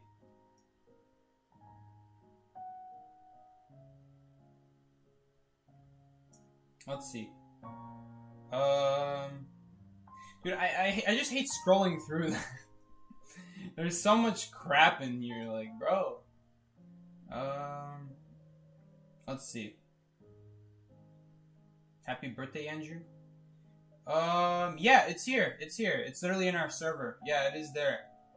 Today at 10:48 a.m. Yep, it's there. He's a hunter all about the wind, which is, I think, really cool. They should really do... I'm really glad they did it, like a hunter based around the elements. I think it's really cool. Did I not start a match? Okay, no, I did. Good. Oh my god. When I said that, someone joined the server. Someone joined the server just to read the leaks. They're probably gonna leave after it. Goodbye, nice knowing you. Psyche, what is Antiquarian's worst hunter? I would probably say Blood Queen. Literally all she has to do, even if she is right next to you, she just walks away first and then she starts setting up a mirror. I mean, what are you hoping to accomplish? You're hoping to be able to run towards her. That's assuming there's no wall in the way. That's assuming she didn't mirror far from you. It's one of the worst things to go against. I don't know if she can swing her thing before Gamekeeper hook, but Gamekeeper's not a good hunter. Like, let's say Gamekeeper hooks you, and then can you swing the thing, the cane, sooner than Gamekeeper can hit you? I don't know, but does it really matter? Because he's not really that good of a hunter in the first place. Let's see here. Spider could be really annoying, and I'll tell you why. It might seem ironic, like, how in the heck would Spider counter her? Wouldn't you just swing at her, and then she can't swing at you? Even though she can speed herself up, she can't swing at you or attack you. While that is true, the problem with Spider, and this is a lot of fast-moving hunters. Fast-moving hunters can very easily move out the way, predict you swing, and then go back in and hit you for the kill. So if she's setting up webs, she's very likely gonna just whoop, go backwards, and then get that cane out and then hit you after that. Because they know when you shoot your cane out once, you can't. There's like a brief moment where you can't use it again. So I don't know. Maybe someone could pull out, but it's unlikely. I thought Waxers wasn't that great, but actually Waxers might not be that bad. If you're ever going against Waxers as Antiquarian and you're next to, you're almost reaching the 100 wax mark, if you shoot the Waxers into a wall, you'll get stunned for 3 seconds because you affected the Waxer. So he gives that wax code, that 25 guaranteed wax every time you stun him. He gives 25 for just hitting him, and then 25 if you stun him on a wall again. So pretty much if you have 50 or more wax, and you want to get rid of your wax, you just hit him into a wall. You'll get 100 wax, but the thing is, he can't swing at you. He can't swing at you for longer than you're stunned. You'll be stunned for 3 seconds, he'll be stunned for 5 seconds. Well, 5 seconds of him not being able to swing. He's only stunned for like 1 second, but that's not really the important part. The important part is that he can't swing. And if you need to, you could also hit him again. If you really need to. Because after you get waxed, there's a few seconds where you can't get waxed still. And I'm pretty sure that includes the wax from his wax coat. Not just from his gun. So there's that. Whenever you get waxed against Waxers, there's like a few seconds where you can't get waxed at all. Pretty sure, right? Unless I'm thinking that for a different hunter, which could be the case. What's he talking about? Shoot, you're right. What was I talking about? I don't actually remember anymore. Hunter might have spawned graveyard. It's a wheel. I didn't even hear that. We're in a lot of trouble. This is not super great. We're not in a very great kiting area. Oh, come on! That's not a hit. Alright, I don't know how that wasn't a hit, though. You guys see what I'm saying? How is that not a hit? Yo, let's do this. Let's do this all day. I like this. I like this strategy right here that we got going here with these stairs. We're probably just gonna die here, honestly. It's gonna be really hard to dodge this wheel. This is a very greedy wheel, though. Come on. Oh god, thank the Lord she missed. Did she get stuck on something? Oh no, we're gonna get blinked. Dang. Okay. Well, that's that is one of the annoying parts of Barmaid.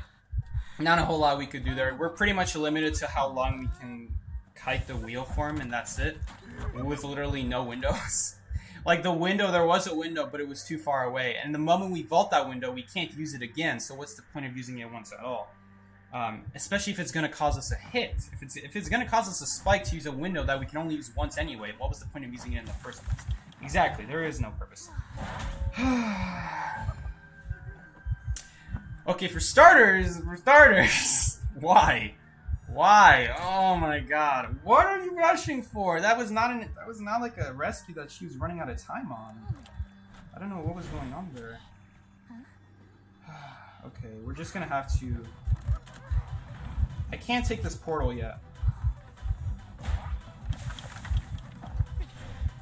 I have no idea why this wheel came out of her wheel. That was not a good play.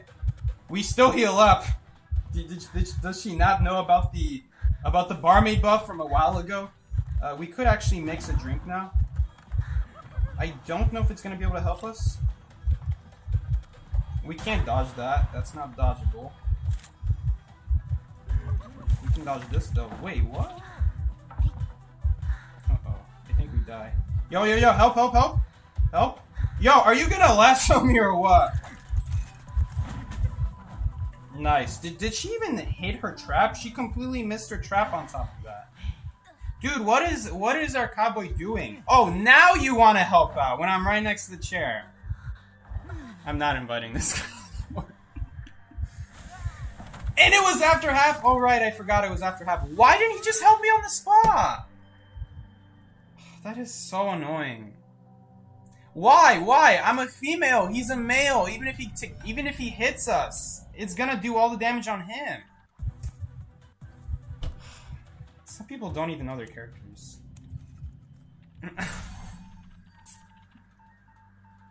If he goes... I hate Cowboy so much. Cowboy's such a bad character. If he at least knew how to use Cowboy, we would have survived for a few more seconds. No. He doesn't... No. It's already bad enough he's playing a crappy support character. He has to not even know how to use his character. I was right in front of him. Literally right in front of him. That is not a... Dude, look at... Oh, that still hit? Dang, now she's gonna die, though. Like, again, I don't know where she's running to. Why would you run towards the PAL when the hunter is in that direction? Why would you not go towards the tunnel? Why did he not drop? Like, why does Hunter not drop? Oh, it's so sad. It's so sad, man. Like, the huge mistakes. It's so annoying when a survivor does a gigantic mistake and then they get away with it because the hunter did a gigantic mistake. That's the most annoying part. That's the most obnoxious thing. That's my streamer right there. Dude, what do you want me to say? Like, he played like crap. I'm not gonna lie. He played like total crap. I'm not gonna lie. I'm not sugarcoating it. He played like absolute dog poo. Not going any further. Why would you not drop the PAL? Why would you not drop the PAL? I don't know. Oh, so you didn't want to drop the PAL because you're trying to go for the portal. If that's the case, why don't you just walk straight to the portal?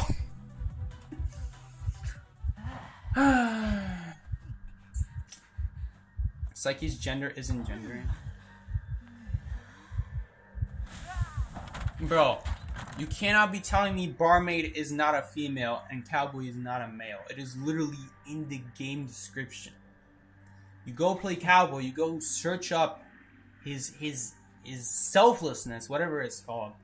And it literally says right there, if he's holding a male, guys, male says right there, we don't need to talk about this. We don't need to get the whole LGBTQ community to argue about whether Cowboy is a male, female, or Apache helicopter. Maybe none of the above. Maybe he's something else entirely. No, it says right there, he's a male and I'm a female. I know that's not what you meant. Don't worry. It's not that deep. It's not that deep. They're all taking a hit. If they at least split up, but we don't have anyone doing the cipher. Well, she's trying to, but she can't. Peeper. Okay, let's pray to God this priestess does not waste your time destroying this peeper. Go for the cipher. Do not destroy that peeper. Good. Good. It's gonna waste more time destroying the peeper than it does doing the cipher. Do not go through that portal. Oh.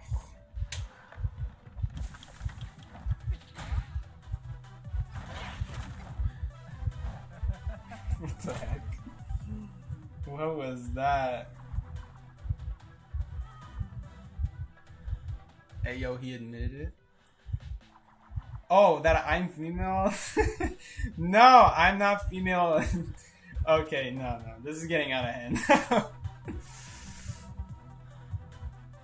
It's like he's trying, I think. And somehow we're losing this match. That was an easy Tai Kai. And with a little bit of Cowboy support when I was still alive, maybe a win. Maybe.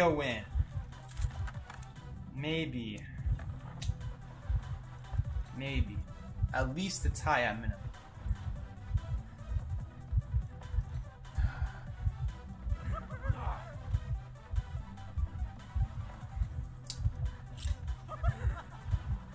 He gets in now. We did it, chat. You see, if his goal was to get 2 spikes on this Cowboy, was his goal to get 3 spikes on the Cowboy? If yes, what was the purpose of that? What's the point of getting 3 spikes on him if he only needs 2 to kill him, right? What's the point of it? If that's the case, if he didn't want to try to get 3 spikes, why didn't he just come out of wheel sooner? Was he on cooldown on his wheel? Maybe he was on cooldown for the full presence wheel.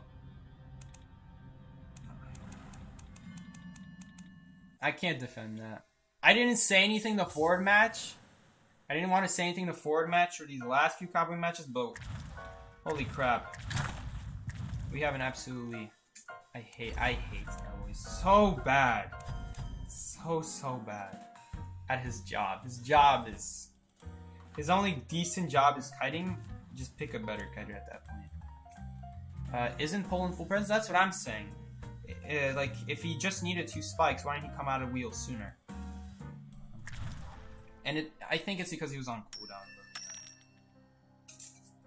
Man, if he lassoed me, it's not like he was in wheel form. It's not like he was in wheel form and that he could have knocked us both out. He was not in wheel form. That wheel was in regular form. Did I have spikes on me that he could snap? Well, even if I did, he just used his snap. Yeah, I did have a spike on me, but he just used his snap, so he's trying to get a basic hit on me. So that cowboy should have definitely lassoed me. Because it's not like if he lassoed me, he would be able to snap me out of the lasso's back. Like the cowboy's back. He just used his snap, so we would have been fine there. He would have carried me to the pallets. If he got hit, he gets hit. So what? I'll still survive. You having fun playing Survivor? Not with matches like that. Not with matches like that. Literally right in front of the supporter, they're just not doing their job. The Priestess portals were decent. The rescue was god awful. Like it's so sad. Like that wasn't a bad kite. That was at least a tie, possibly a win with some decent support. Maybe a rebound kite to graveyard because then the wheel can't do anything about the graveyard window. But we don't stand a chance. Terror Shock on the rescue, past half, Cowboy didn't help. If it weren't for that, Priestess had to heal up. That's less time we have on the ciphers because she got Terror Shock. You want a Professor stream because you love watching me suffer. Boren. Oh, guys, it's the double R. You gotta say the Boren. Al breaking wheel del juego. I don't know what Boren means, but there it is, Boren, for all you fellas. I think chat's frozen again. What's the hardest to kite hunter? What hunter is the hardest to kite? It really depends on your character. Like, it depends. If you're playing something crappy that's not very good in the meta, then the hardest is Blood Queen, because you don't stand a chance. If she doesn't miss her mirror, which they shouldn't, you're always going to die to 2 mirrors. You're always. Unless, if you get an owl, then you'll survive until blink, and then she'll blink you. And at that point, that's not your survivor, that's Seer, not you. And what kind of Blood Queen is not going to ban Seer? But anyway. Or at least a Blood Queen user who could potentially use Blood Queen. Because they might not necessarily go Blood Queen, but they'll try to pick characters. They'll try to make a ban that multiple of their hunters do good with. So like Blood Queen is the hardest if you don't pick the right character. But if we're going off of like even if you pick the right character, what is the hardest? I would say Dream Witch, because Dream Witch just puts a patroller down, puts a second patroller down. There's no way to kite that. Traits in this, I mean there is, but it's not realistic. Traits in this game are designed to be impossible to kite. The way traits were designed is they're designed to be purposefully not possible to kite. Because if you were able to counter traits, then the traits wouldn't be so game changing, right? That's why the traits are so solid. That's why they're so good. The problem is that we have a hunter who can use the trait more than one time. At that point, that becomes unbalanced. Because you'll take a hit to one patroller, right? But then they'll have a second patroller. How are you supposed to dodge a second patroller? Well, you're gonna need a flywheel, you're gonna need a drop pouch, you're gonna need enough pouch, you're gonna need a window. You need way too many things to make it work. Novelist? No, you're not getting novelist. You are not getting novelist. Alright, well hopefully it's not another one.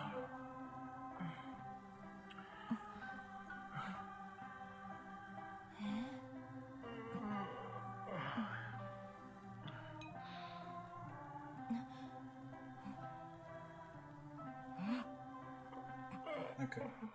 Normally I wouldn't be this. Normally I wouldn't say this to him. But Jesus, Cowboy is such a crappy survivor. I don't want to see people pick Cowboy. Not a good supporter. Not a good supporter. One of the worst supporters. Probably the worst supporter in this game. And just an okay kiter. So at that point, you're just playing him for the kite. Just pick a better kiter at that point. There's no reason to pick this. Such a crappy survivor.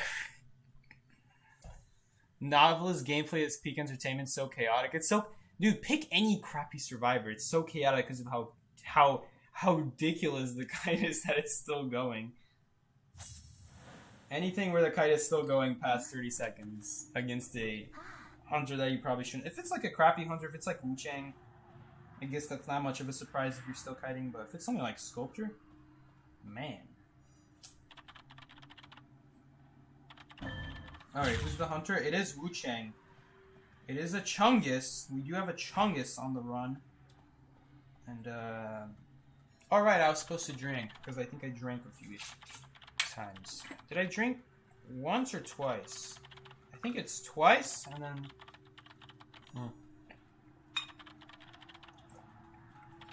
Just twice, because I think I died with the bottle. That second bottle wouldn't have been helpful.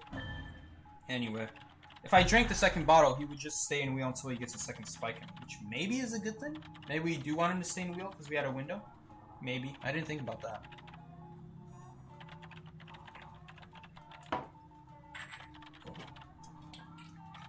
Mad Ice has underrated camping. Actually, his camping has only gotten worse since I last made my rescue guide. The problem with Mad Ice camping is that any good survivor is going to be at your chair before you can block them off at like a tunnel or something like that. So that way your walls last longer. Since they're already going to be next to the chair, that means the only place you're going to be able to put your walls is right next to the chair. If it's right next to the chair, the walls only last 3 seconds. It's not very good camping. If we're assuming even with a console with like 500 energy, even with 500 energy, if they start pressuring your chair right away and they're forcing walls every 3 seconds, you're going to run out. You're going to run out by that time. Before half, please. Thank you. Nice. What's up, Jam? I see you in the chat. How you doing, man? Jam, I'm very tempted to get you to replace this. Man, I hate cowboy people. Easier said than done, yes. Leo camping scares me, easier said. It is very scary. And somehow we are in a losing position against Wu Chang. Huh. Why does that happen? In case I get teleported on, we're gonna need to focus here. This is a hunter that I really would like to focus. We're not in a very good area right now if we get teleported on us. But man, no. Looks like he's gonna go after them at this point. It's too late. Too late for that. Get your stinking... Nah, you got the nicest smelling A, you know what. You got the nicest smelling A in town, that's all I gotta say. Dude, it's not that. If you play crappy, sure, alright, you play crappy. At least you tried with a good character. If you play crappy and you're playing a crappy character, bro, you lost your rights a long time. A long time ago, you lost your rights. Say it with your chest. We had to finish the cipher first. If I go do the rescue before half, the problem is that... Dang, well, we're in a rough spot. Okay, it's fine. We can still have Cowboy... We can still have Cowboy get up. We can still have Cowboy get up. No. Actually, no. That's not possible. He's not gonna be able to get up. Okay, my bad. I shouldn't have dropped that. Alright. I'll send you a bottle of tequila from Mexico when you... Don't send me that. I actually don't... I don't want... Oh god, I think we're gonna die. Yeah, we're definitely gonna die. Even have one. I thought he would teleport on the stairs. Turns out if we just went for the stairs, I think we would have survived. Dang.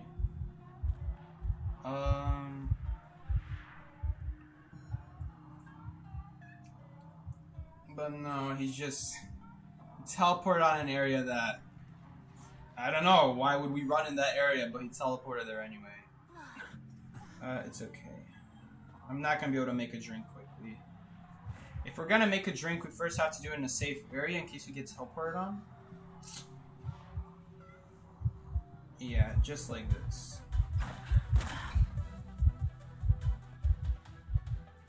So he didn't break that pallet, which means we can still reuse it.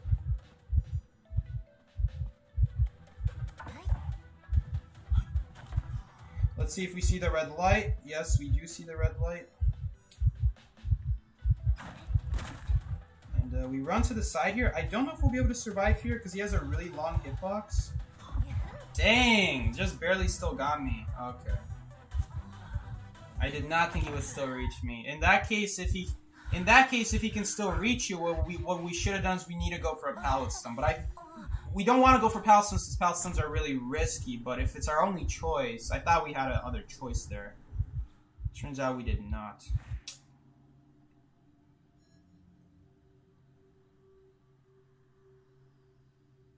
I'm thinking a better play there. That was a mistake, vaulting that pallet so soon. A better play there would have been to go past that pallet, use this one, the other one that he didn't drop. Then he goes around that one.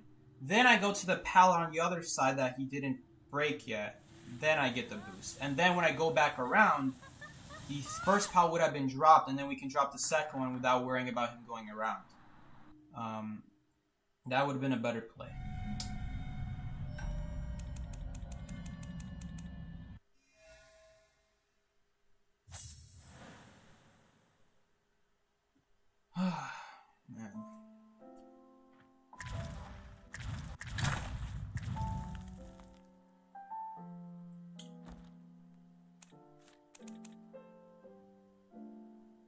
Man, Mechanic and Cowboy, those are the two biggest survivors I hate seeing. Mechanic and Cowboy. Two survivors whose roles need to be removed from this game. Mechanic is not a good decoder, at least not for a win, and Cowboy is not a very good supporter. I wish they would take off. If they take off Mechanic, then she's good for nothing. Exactly what she is. She's good for nothing, good for tying tournaments. That's it. Not even gonna necessarily win. What was the new thing?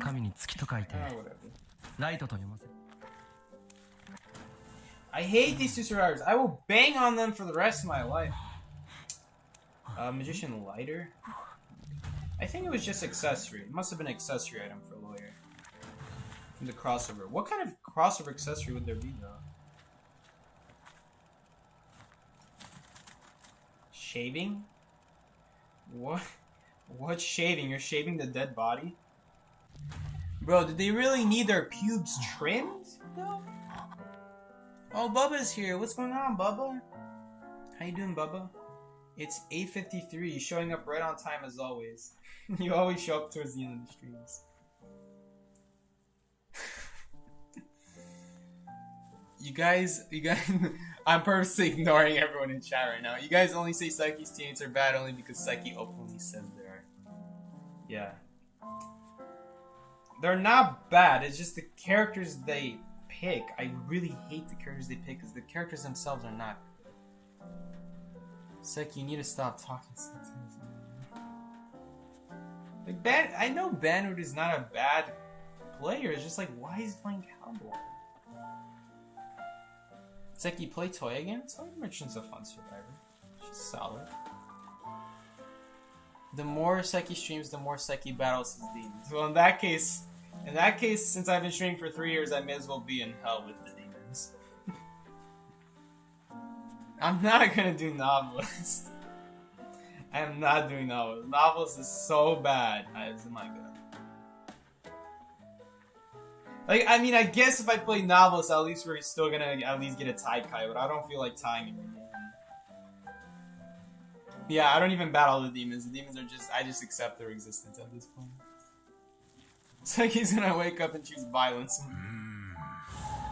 Psyche, I got waitlisted at one of the colleges I applied to. Yeah, my sister got waitlisted as well.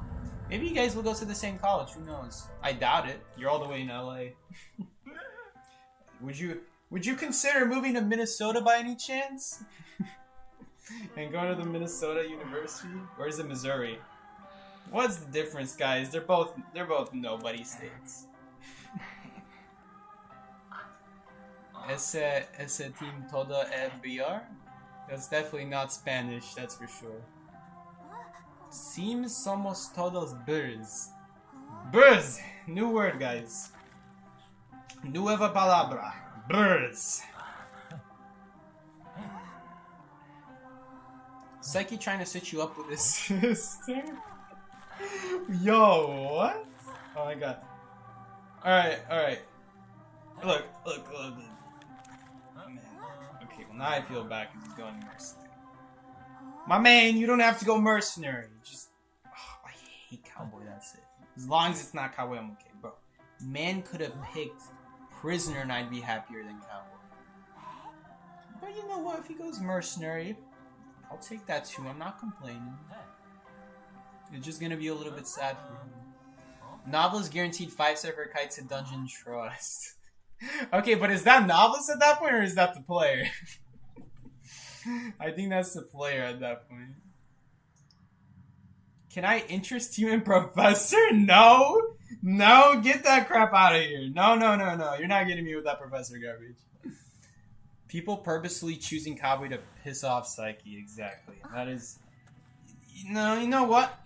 I was hoping that, but at the end of that one wheel match, I saw he had an A badge for Cowboy. I know for a fact. He's actually trying to use Cowboy. Okay, well, we didn't get a heartbeat.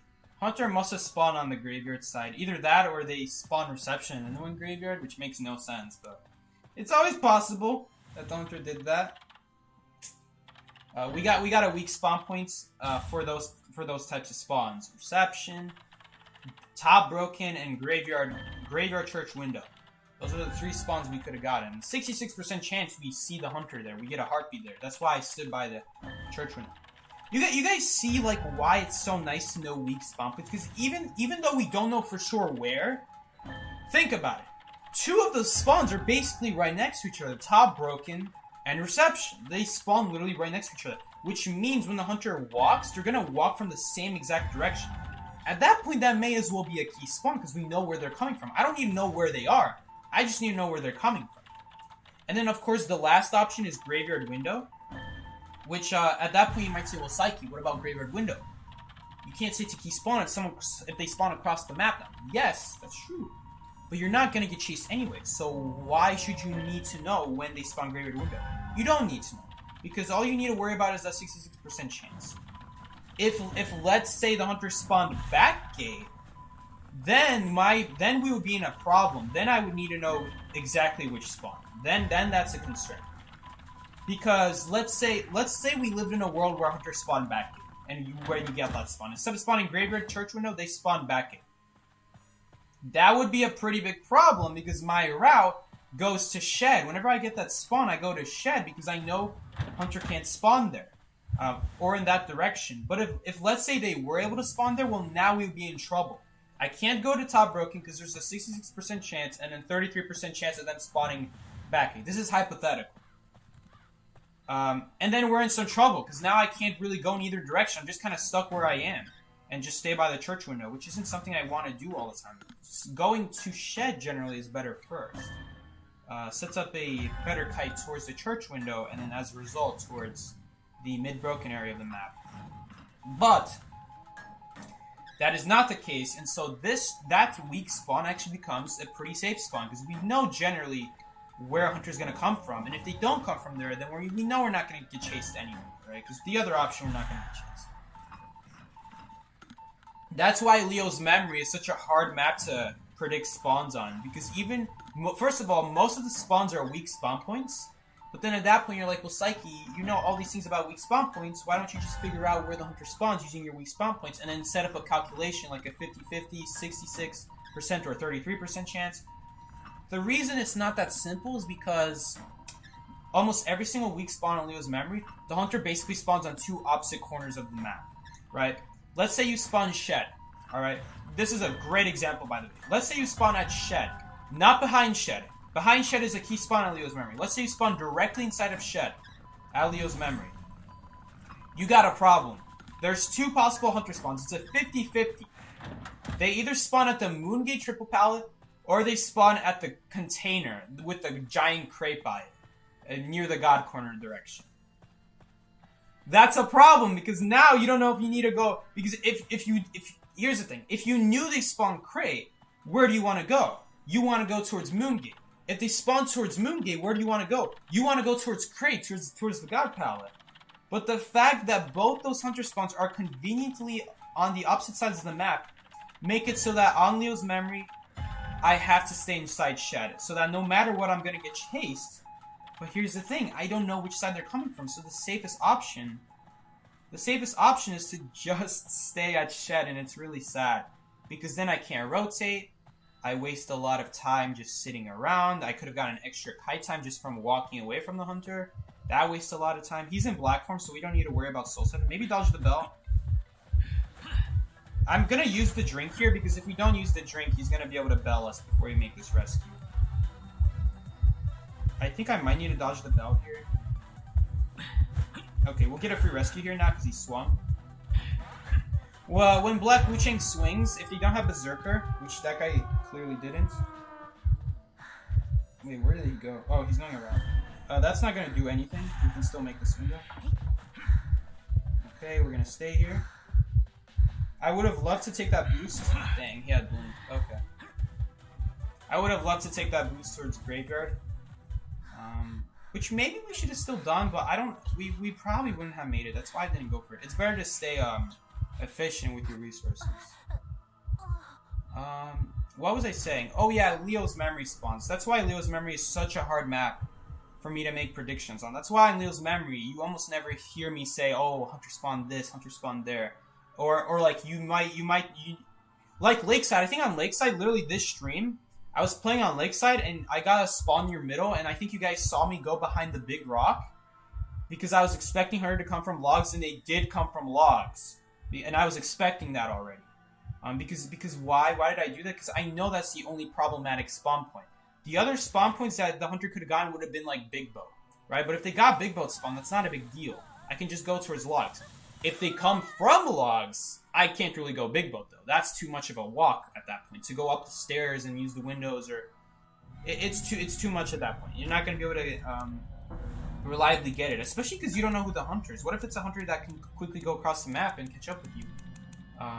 Like Anne in that case. Anne would have been able to do that, and it wasn't Anne. So, stuff like that. Even if you get a weak spawn, knowing where to spawn... Knowing where to avoid the hunter is so important, even with a weak spawn point. I can still figure out where I should and shouldn't go. But on Leo's memory, you can't do that. Almost every single spawn on Leo's memory, there's like another spawn that's on the other corner of the map. It's crazy.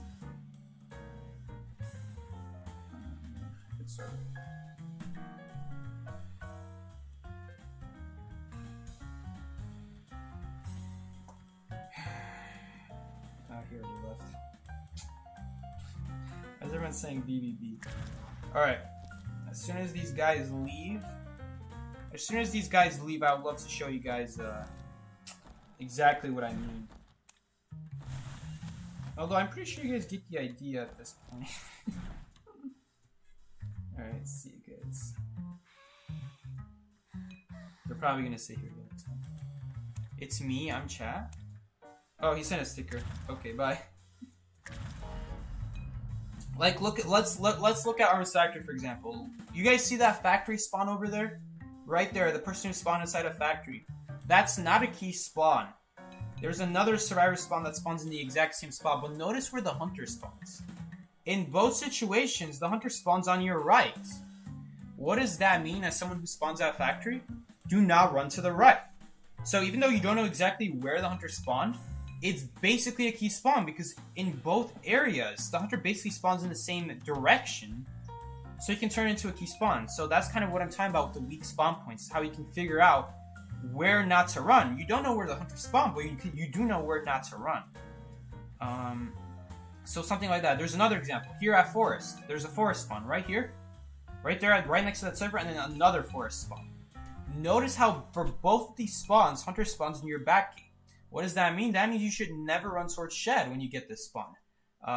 In fact, you should actually expect yourself to always get chased. Because look at this.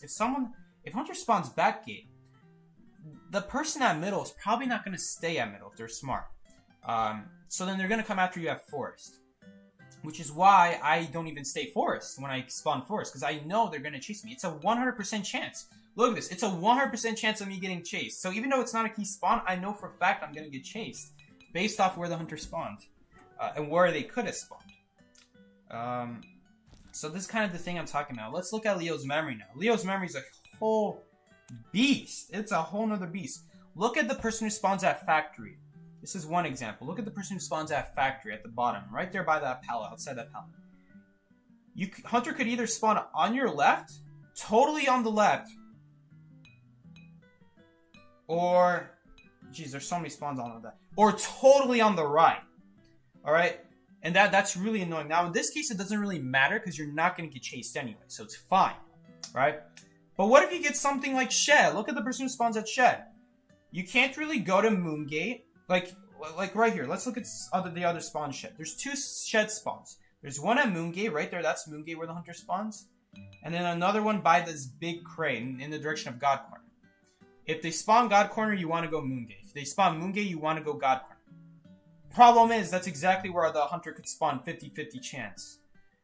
Exactly where they could spawn. Now, there is a key spawn on Leo's memory for shed. Right there. Right there, if you spawn it outside of the shed, now it's safe to go to Moongate, because now you know for a fact they spawned, in the God Corner side of the map. So that's different. But I mean, look at this. Here we got a better example more over here. You guys see how this person spawns directly in front of the gate? Right here? That person who spawns directly in front of the Moongate? In both situations, the hunter basically spawns in the same spot. Right there. We're basically right outside factory in both situations. So notice how the survivor spawn stays the same, but the hunter spawns slightly different, but generally in the same direction. That's more of what I'm looking for when I look for a weak spawn point, a useful weak spawn point. But the reason it's not that useful is because of this spawn right here. There's another survivor spawn right there. So technically, you could get pushed over to the other weak spawn point, and now in this case, the hunter's coming from shed. When in this situation, you want to go shed. Right here, for position 1 and 2, if you get that gate, you want to go towards shed. But look at this. If you get a spawn similar to that, you could end up running right into the hunter. It's the whole reason why it's such a mess. Leo's memory is a whole mess. There's a few key spawn points, like right here. Right here, we got a key spawn point right there. You guys see that person at between God Corner and whatever that front gate area is called? That's a key spawn right there. On the right side of the map. That's a key spawn. There is no other survivor spawn like it. That spawns close to it. So that's a key spawn. But it's not really a useful key spawn. It's not useful because you're not going to get chased. So the hunter is good for you. What about everyone else who's going to get chased? They don't get it such an easy time. That's why Leo's memory is so rough. It's so tough. A lot of like these weird survivor spawns. They're just really hard to work with. Look at this. Look at the Christmas tree spawn. This is dirty. This is just dirty. If you ever get the Christmas tree spawn, now you're in trouble. Now you're in trouble. Look at that. Your spawn points either consist of you spawning at Christmas tree and hunter spawning at Moongate. So you could run shed, I guess. That's why I still do run shed. But the hunter the hunter will see you. You will survive, you'll make it, but you're going to be running into them. You kind of have to, though, because your other option's not that great. Or, hunter could spawn from the God Corner side. At that point, you definitely don't want to go for front gate. That's why I always go towards shed, because I can make to shed. But then here's the problem. There's a 50-50 chance that someone else spawns at shed, so then you could have 2 people at shed. It's a total mess. Leo's memory kiting areas, they're too disconnected. Spawn points are too messed up. I don't know why there's 9 spawn points. Yeah, exactly. The key spawn is usually you're not going to get chased anyway. Like, a lot of these other key spawn points, I've never really... It's not really true that if you get key spawn point, you're going to get chased. That's not always how it works, but... Like, on this case, the key spawn point would be right There's two actually key spawn points for this situation. the one at Locker, all the way in the right side of the map, or the one at Triple Pallet. You guys see that survivor that spawned right next to the triple pallets, outside shed on the right side? That's a key spawn point. Now you guys might be wondering, how's that a key spawn point if there's another survivor spawn right here? That's way too close. Like how are you gonna tell the difference? The reason you can tell the difference is because the camera direction. When you get this spawn, the camera is gonna face you towards, I forgot where it faces you. I'm pretty sure it faces you towards forest. But all you have to do is look behind you and you'll see the shadow of the hunter. For this spawn, it literally faces you towards back gate. So two completely different cameras when you spawn in, which is how you can tell the difference between which spawn you got. But yeah, it's weird like that. It's weird. You can also use cameras. Like some spawns have the exact same camera, so you can't use that. But some weak spawns do have unique cameras that you can use to make it a key spawn. But yeah, Bill's memory, man. Am I late? Yes, you are very late. You are ages late. Alright, guys. We're gonna... Hold up. Oh, there's still stuff here? And there's still stuff to do? Oh, there's still more than 4 days. Oh, that's nice. I was talking smack about it. You can actually do it, pick it more than once. This will probably bring Geisha over. Or entomologists. Let's see which one. What? I don't want this guy. Oh god.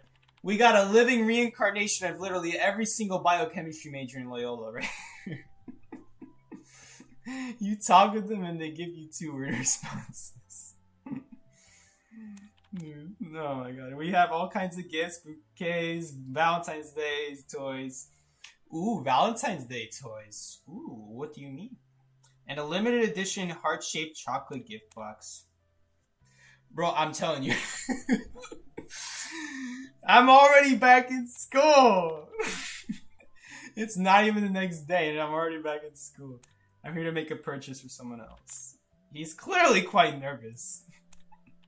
The client is looking for a butterfly-shaped brooch. Brooch, huh? Just so happened to notice one on display. Yes, I do. Of course. Please wait and feel free to have a look around. You know, do your thing, postman. He's just gonna stare in your soul now. Don't mind him. Your store is nice. Yeah, that's exactly what we're searching for. You know what? I need a relief from this.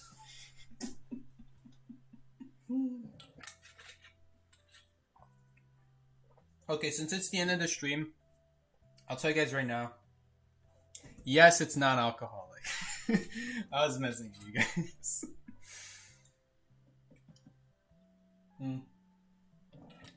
It was for Christmas. It was for Christmas. My mom bought 2. But I noticed this one hasn't been open yet. And they taste pretty good, so... Figured why not empty the basement out a little, right? Alright. I like these a lot. Beautiful gift boxes, envelopes. You're fond of the unknown? Guys, he's fond of the unknown. He's about to pick up one of those Valentine's Day gifts, if you know what I'm saying. What's a dream? What's dream?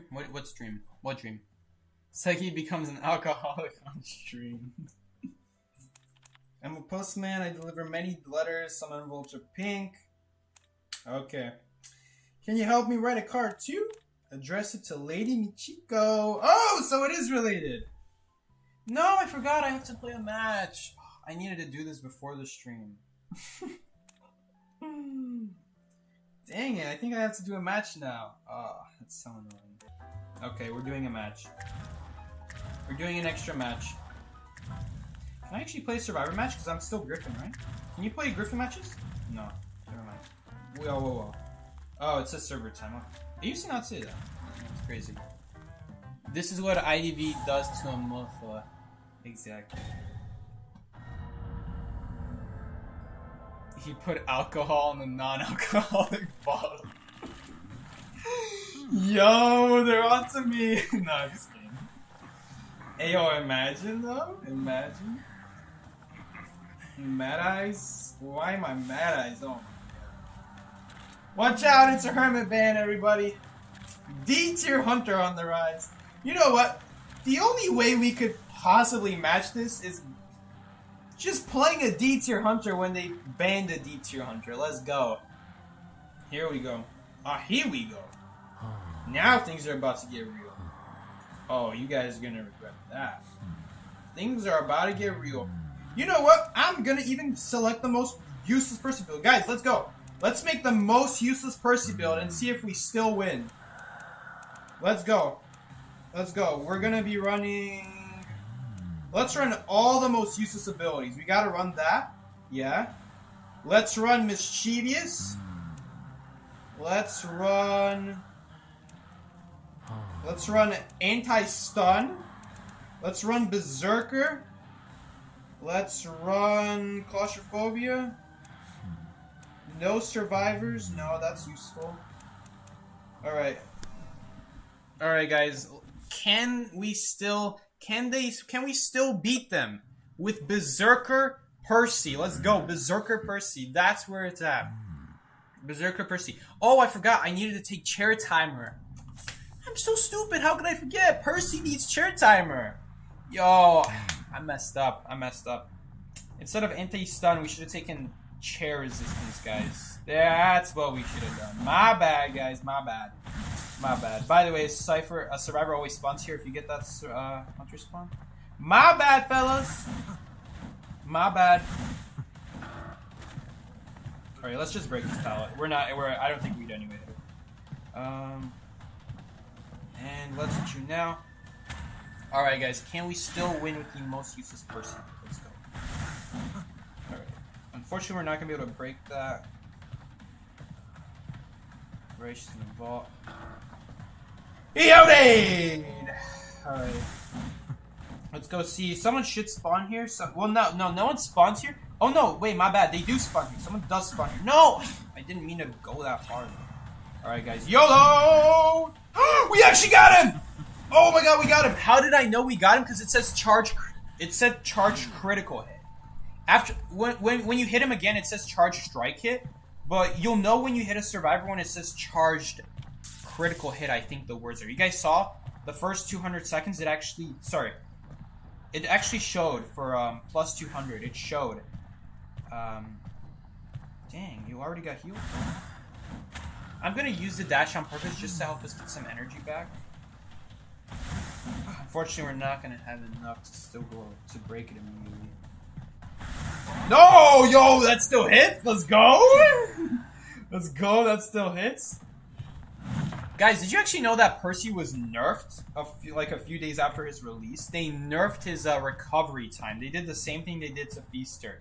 They nerfed Percy's recovery time because it used to be possible to hit someone, and if they ran in a straight line, it was actually possible to still reach them with a single dash without any sort of walking. It was still possible. Which honestly, I think he needs. I don't think they should have taken that away.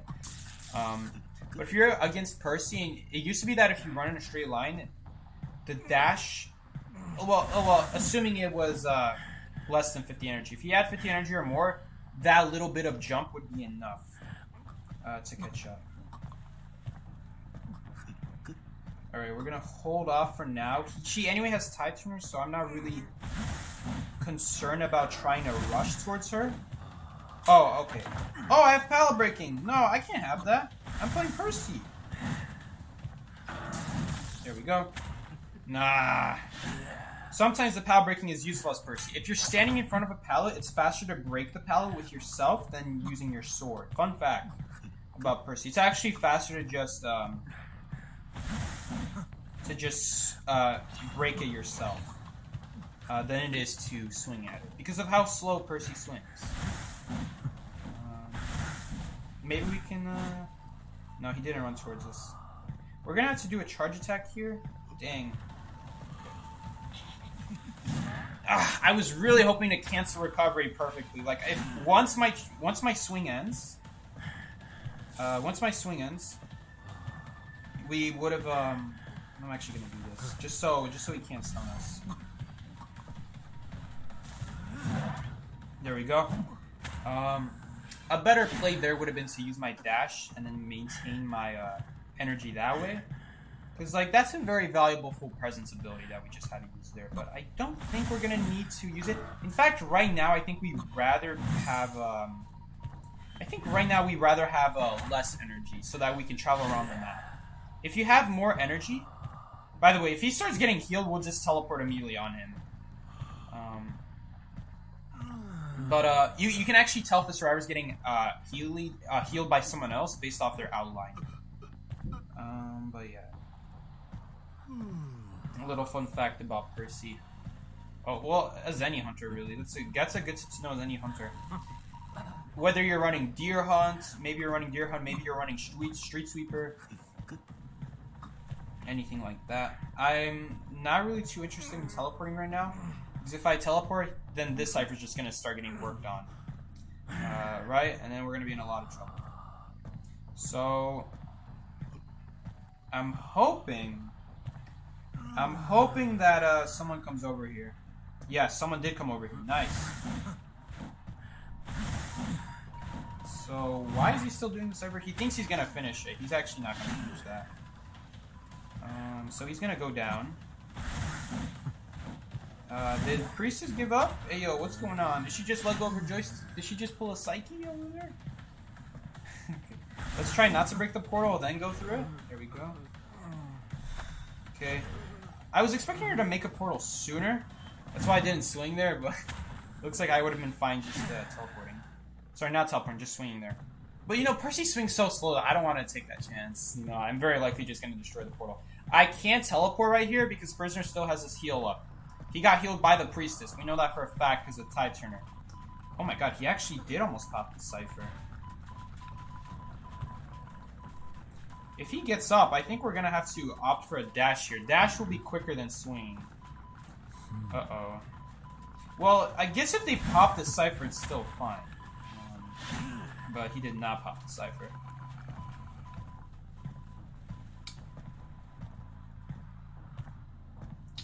Alright.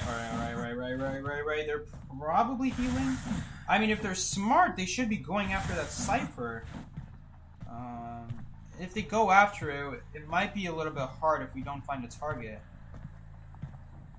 Did she portal into Big Bow? No, she's over here. Well, it's not a she anymore, it's a he. Don't get me started. Don't get me started on the she or he nonsense. Alright. Dude, what is it with, whenever I play Percy? If to me it's so obvious when to start a swing and when to start a charge attack and when to know they're going to not drop the pallet. I don't know why is it that every single time I play Survivor and I'm playing Percy, they just swing at every pallet, like, even if I'm not next to it. I don't get it. I don't get it, man.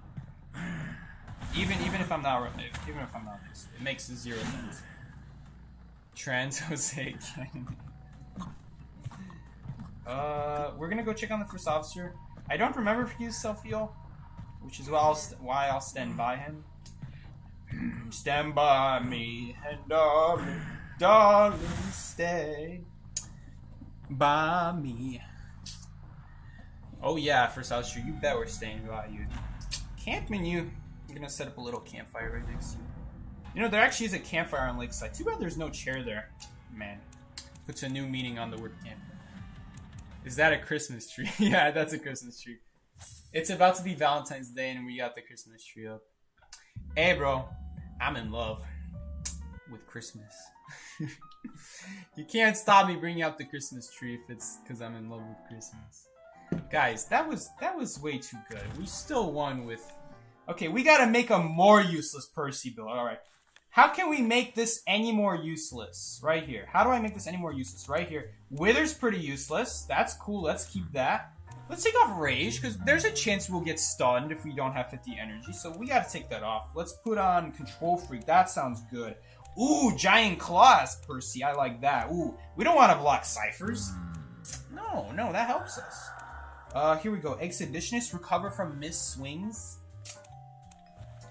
You know, I don't think I really like that. Ugh, control freak? Ugh. Deer hunt? Ugh. We don't want any of this stuff. We don't want to be able to see the survivors. Here we go. Here we go. Movement speed while on rocket chair. Here we go. We're talking. Let's go. Anything else? No, that helps us. We don't want stuff that helps us. We only want stuff that... Yo, is it actually impossible? Is there nothing else that could... that won't help us? Is there nothing else? Here we go. We got pickup speed. Rescue after rocket chair. Wither. Ava rocket chair. This is all Percy. This is a beautiful Percy build right here. Rage. What's more useless? What's more useless? What's more useless? Addiction or rage? What's more useless as Percy? I'm gonna say addiction is less useful. Because if you're gonna get stunned once, you're probably gonna have 50 energy by then. Hunt because you always dash. You're right. No, because I can see myself not swinging for 8 seconds. I could see that. If I ever don't have dashes, I could see myself not. Or you know what? Let's say I don't want to use dashes. Let's say I want to purposely decrease my energy because I want to use it for movement. Well, no, because then I'm chasing a survivor, so then I want my 50 energy higher. We definitely don't want deer hunt. Deer hunt is too helpful. We don't want deer hunt. I'm gonna say no, because we block a cipher. This is really good. Alright, even though rage is slightly better than addiction and desperate fight, constraint is way better than both of these combined. Way better. So like completely negates it how bad they are with Percy. So I'm gonna take rage with Percy, and here we go. This is gonna be our new Percy build. We're gonna send this over to Fusion. We're gonna send this to Fusion, and we're gonna show them. We're gonna show them my new Percy build. Here we go. 1 second. Alright. Alright, I think we good. Alright, guys.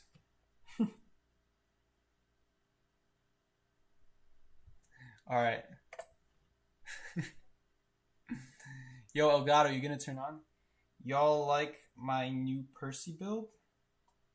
Right, before I check photos, let's see. Let's make sure I don't have anything sus in there. Alright. It's fine. It's fine, guys. We're sending it to Fusion. We're showing it right here. Next gen build right there. Let's go. Let's go. Let's get right in the mix. Percy build right now. Right here, right now. Rank match? Bro. Whoever loses to this build ought to be ashamed. Whoever loses to this build, bro, this is a whole... Yo, imagine playing Percy and you just start this game and like you actually think knocking down people still applies as chair. I could see this happening, maybe. I have a feeling it's like you will complain while playing the soon new Hunter. You think so? Are they not that good? It doesn't seem like it. Yo, they just banned a D tier Hunter. There's only one way we could punish them for picking a D tier Hunter. We gotta go a D tier Hunter ourselves. Let's go.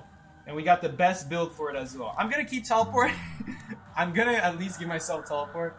But it's not like it makes that big of a difference on Percy that much. Because a lot of the times with Percy, if you teleport away from your target, they just get up and start doing the cipher, and then they screw you that way. So a lot of times you can't really teleport away unless it's to teleport to the person. You want to do it the other way around. You don't want to teleport away from people. You want to teleport to them. Because it's easier to walk away from someone while they're knocked down than it is to walk towards them when they're already walking. A little bit of common sense there, I would say. I don't know. Maybe some people don't have that common sense. Does Tide sometimes work against Percy? Yes, it does sometimes work. Some people might think, oh, it's not useful because he just hits you and then he just walks away from you when he knows that you're going to...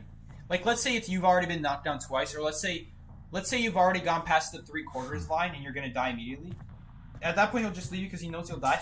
It still could be useful because the ciphers might be primed. In that case, the ciphers being primed will save you right before you die. And that's really good. Yo, take that window. Oh man, gotta love those satisfying hits right as they have a all you hunter mains, you guys know what I'm talking about. You know, right as you hit them, you don't hit them before they launch up. You hit them right after they launch up. That's so satisfying, bro. They just leave this beautiful blue trail of just blood. Well, there is no blood, but you know, close enough. Oh, dude, I saw her portal through the wall. I saw her item through the wall. That's why. Dang, there's a table in the way. We actually would have gotten that. Oh well. Maybe hit her through the pallet? Ugh. If I angled that a little bit better, we would have had that. We would have hit her there. We gotta be careful of a portal here. Alright, nice. We still got her. I think if she ran behind me, she would have avoided that hit, but she got stuck somehow. Oh my god. We just... Seriously, I guess I should have just gone for the regular hit, right? Okay, thank God she didn't hug the window. If she hugged the window, we would have missed. That's literally all you had to do against Percy. Unfortunately, this priestess didn't die in a spot where I can really teleport on her. But you know what? Someone else is decoding right next to her. So that works. Okay, where'd they go, though?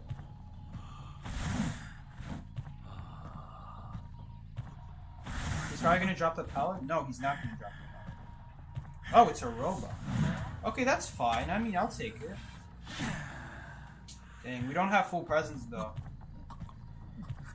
I'm almost considering ditching this priestess. I think we should ditch the priestess. And we'll find her later, because if I try coming after her, I don't think it's gonna be good if we try to commit to her. Alright, well this guy's made it. This guy made it a lot easier. I'm gonna guess she's decoding that cipher. Cause think about it, it's gonna be way easier to teleport on her than just walk after her. Okay, do that. I did hear her start a portal. Okay, we gotta get our energy back up. That should be a hit. He had boost. He had the window boost. Not window boost, pallet boost. Dang. Hold up, someone here? God, she's actually here. Yes, we canceled the recovery too. Nice. Perfect timing. And we knock her down. Perfect. Perfect, perfect, perfect. And the prisoner's here as well. Oopsie. That's fine. There we go. 3 people knocked down. With the all-chair build. The all-chair build where everything is related to chairs. Should we break the portal? Okay, I will break the portal because it's not connected to the mercenary. Dang. It really sucks that we got stunned. Because now we're not going to be able to do... You know, prisoner box, if they don't remove the box, you can seriously use it to cancel your recovery on purpose. That's literally how it works. Okay, here we go. Maybe we'll surprise him. No, we're gonna go after the priestess because it's better to get one person out of this game entirely. You're dead. I just noticed that the prisoner and priestess probably might be in relationships. What makes you say that? Yo, if you think people are in relationships just because they have matching names, bro, then you'd be surprised. Hello, robot. This robot probably doesn't have any energy, but it will tell us where the mechanic is, which is always useful information. If they don't start shaking a cipher, that's very likely who we'll go after. Let's go here. Okay. I don't even need to check if that cipher's shaking, cause dang, you're just running away from the pallet. Okay. I mean, I know for a fact she's here. Okay, we'll come from this side just to block off the pallet. Vault the window. Maybe get a terror shock. No terror shock. A little bit too slow. I was a little bit too slow. I don't have confined space, so vaulting that doesn't do a whole lot. Normally, I would maybe consider vaulting. Okay. We gotta get our energy up here. Okay, it actually ended up faking her out at the same time. Nice. That's kind of the problem with Percy, is that you kind of have to use a lot of dashes to get it back up. I probably should use the full presence there. Honestly, that would have been a better choice than the. Would have saved ourselves a lot of abilities. We wouldn't have had to waste time waiting for it to go down as much. But yeah. We're also, anyway, not going to use the full presence. Like, right now we're not using it, so it would have been fine to use it earlier. Okay, there's no Cypher there, so I'm not going to go after her. And she's hiding when I can see her for 6 seconds when she picks herself up. Alright, so here's the plan. If they pop that Cypher, it's okay. But these 3 Cyphers are going to be my priority this match. So I actually rather want them to pop this Cypher as their 4th Cypher. So that way it's going to be easier to Cypher lock them later on. I want them to think that this is their priority when really they should be focusing on the other 3 Cyphers. So he did not fall for that same trick again. But he is just going out in the open. And we almost hit him for it. But that's not a hit. Go for the charge swing there, because if I go for a regular swing there, then we're not going to make it. But if we go for a charge swing now, we will make it. Plus, we'll still be invincible to the pallet stun. Again, if they focus on the Cypher, that's okay. The moment I see a different Cypher shaking, we're going to switch. We're going to hand the Cypher to them. I'm okay with giving them the Cypher. But if they're not going to work on a different Cypher, we may as well just keep going after him, right? Okay, let's check the other Cyphers. Okay, that's fine. Again, it's fine. It's a little bit annoying that he still pulled it off, but because he tried to pop it, he's gonna die as a result because of it now. So that's fine. Check the Cyphers again. No, she might actually be healing the mercenary right now. Let's see.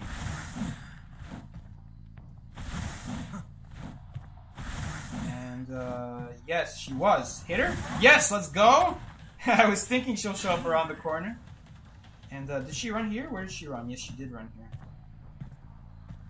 Okay, get that energy up. We just need a little bit. We don't need a whole lot. We just need a little bit. Prediction? No, we missed. That's right. The Cyphers are not being shaken, so that's still okay. There we go. She doesn't have any items in her hand, so we don't need to worry about that. Okay. Okay. Seems pretty good. Overall, pretty good.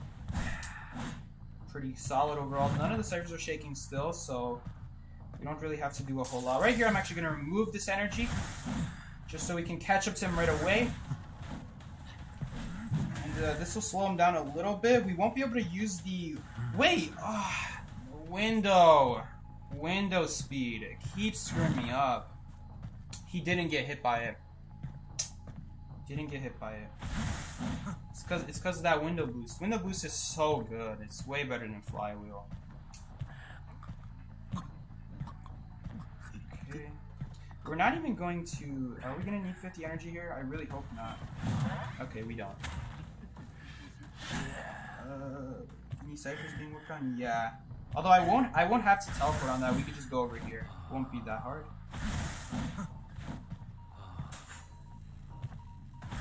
You're dead. And Mercenary's the last one, so it's really just dungeon now. This is the other problem with Percy and why he'll never be a very good tournament hunter.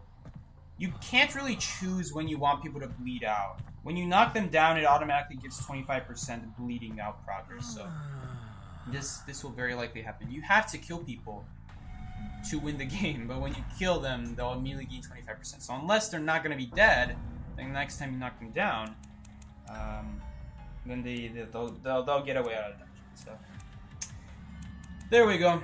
Beautiful, beautiful Percy build, getting in the beautiful dub. Can we 1v1 you so you can bully my awful hunter, please? Not right now. I gotta go. We will add some losses here. 1, 2, 3 ties, and I'm really hoping we won more than 3 games. 1, 2, 3. No, we only won 3 games. 1, 2, 3, 4, 5, 6, 7, 8, 9. Okay. Well, guys, thank you so much for the for the stream. Thank you guys for watching the stream, guys, so much. Yo, you can still send red packets? Yo, can I claim this? Oh, bro. Okay. A full commitment's what I'm thinking of. You wouldn't get this from any other guy. Alright guys, thank you so much for watching today's stream. I will see you all later. Take care guys. This has been Psyche. A full commitment's what I'm thinking of. Yo. You wouldn't get this from any other guy. We got old man Jenkins in the house singing that. Yes. Delete Cloud? No. Cloud's a friend. Okay. See you guys later. Peace. This has been Psyche.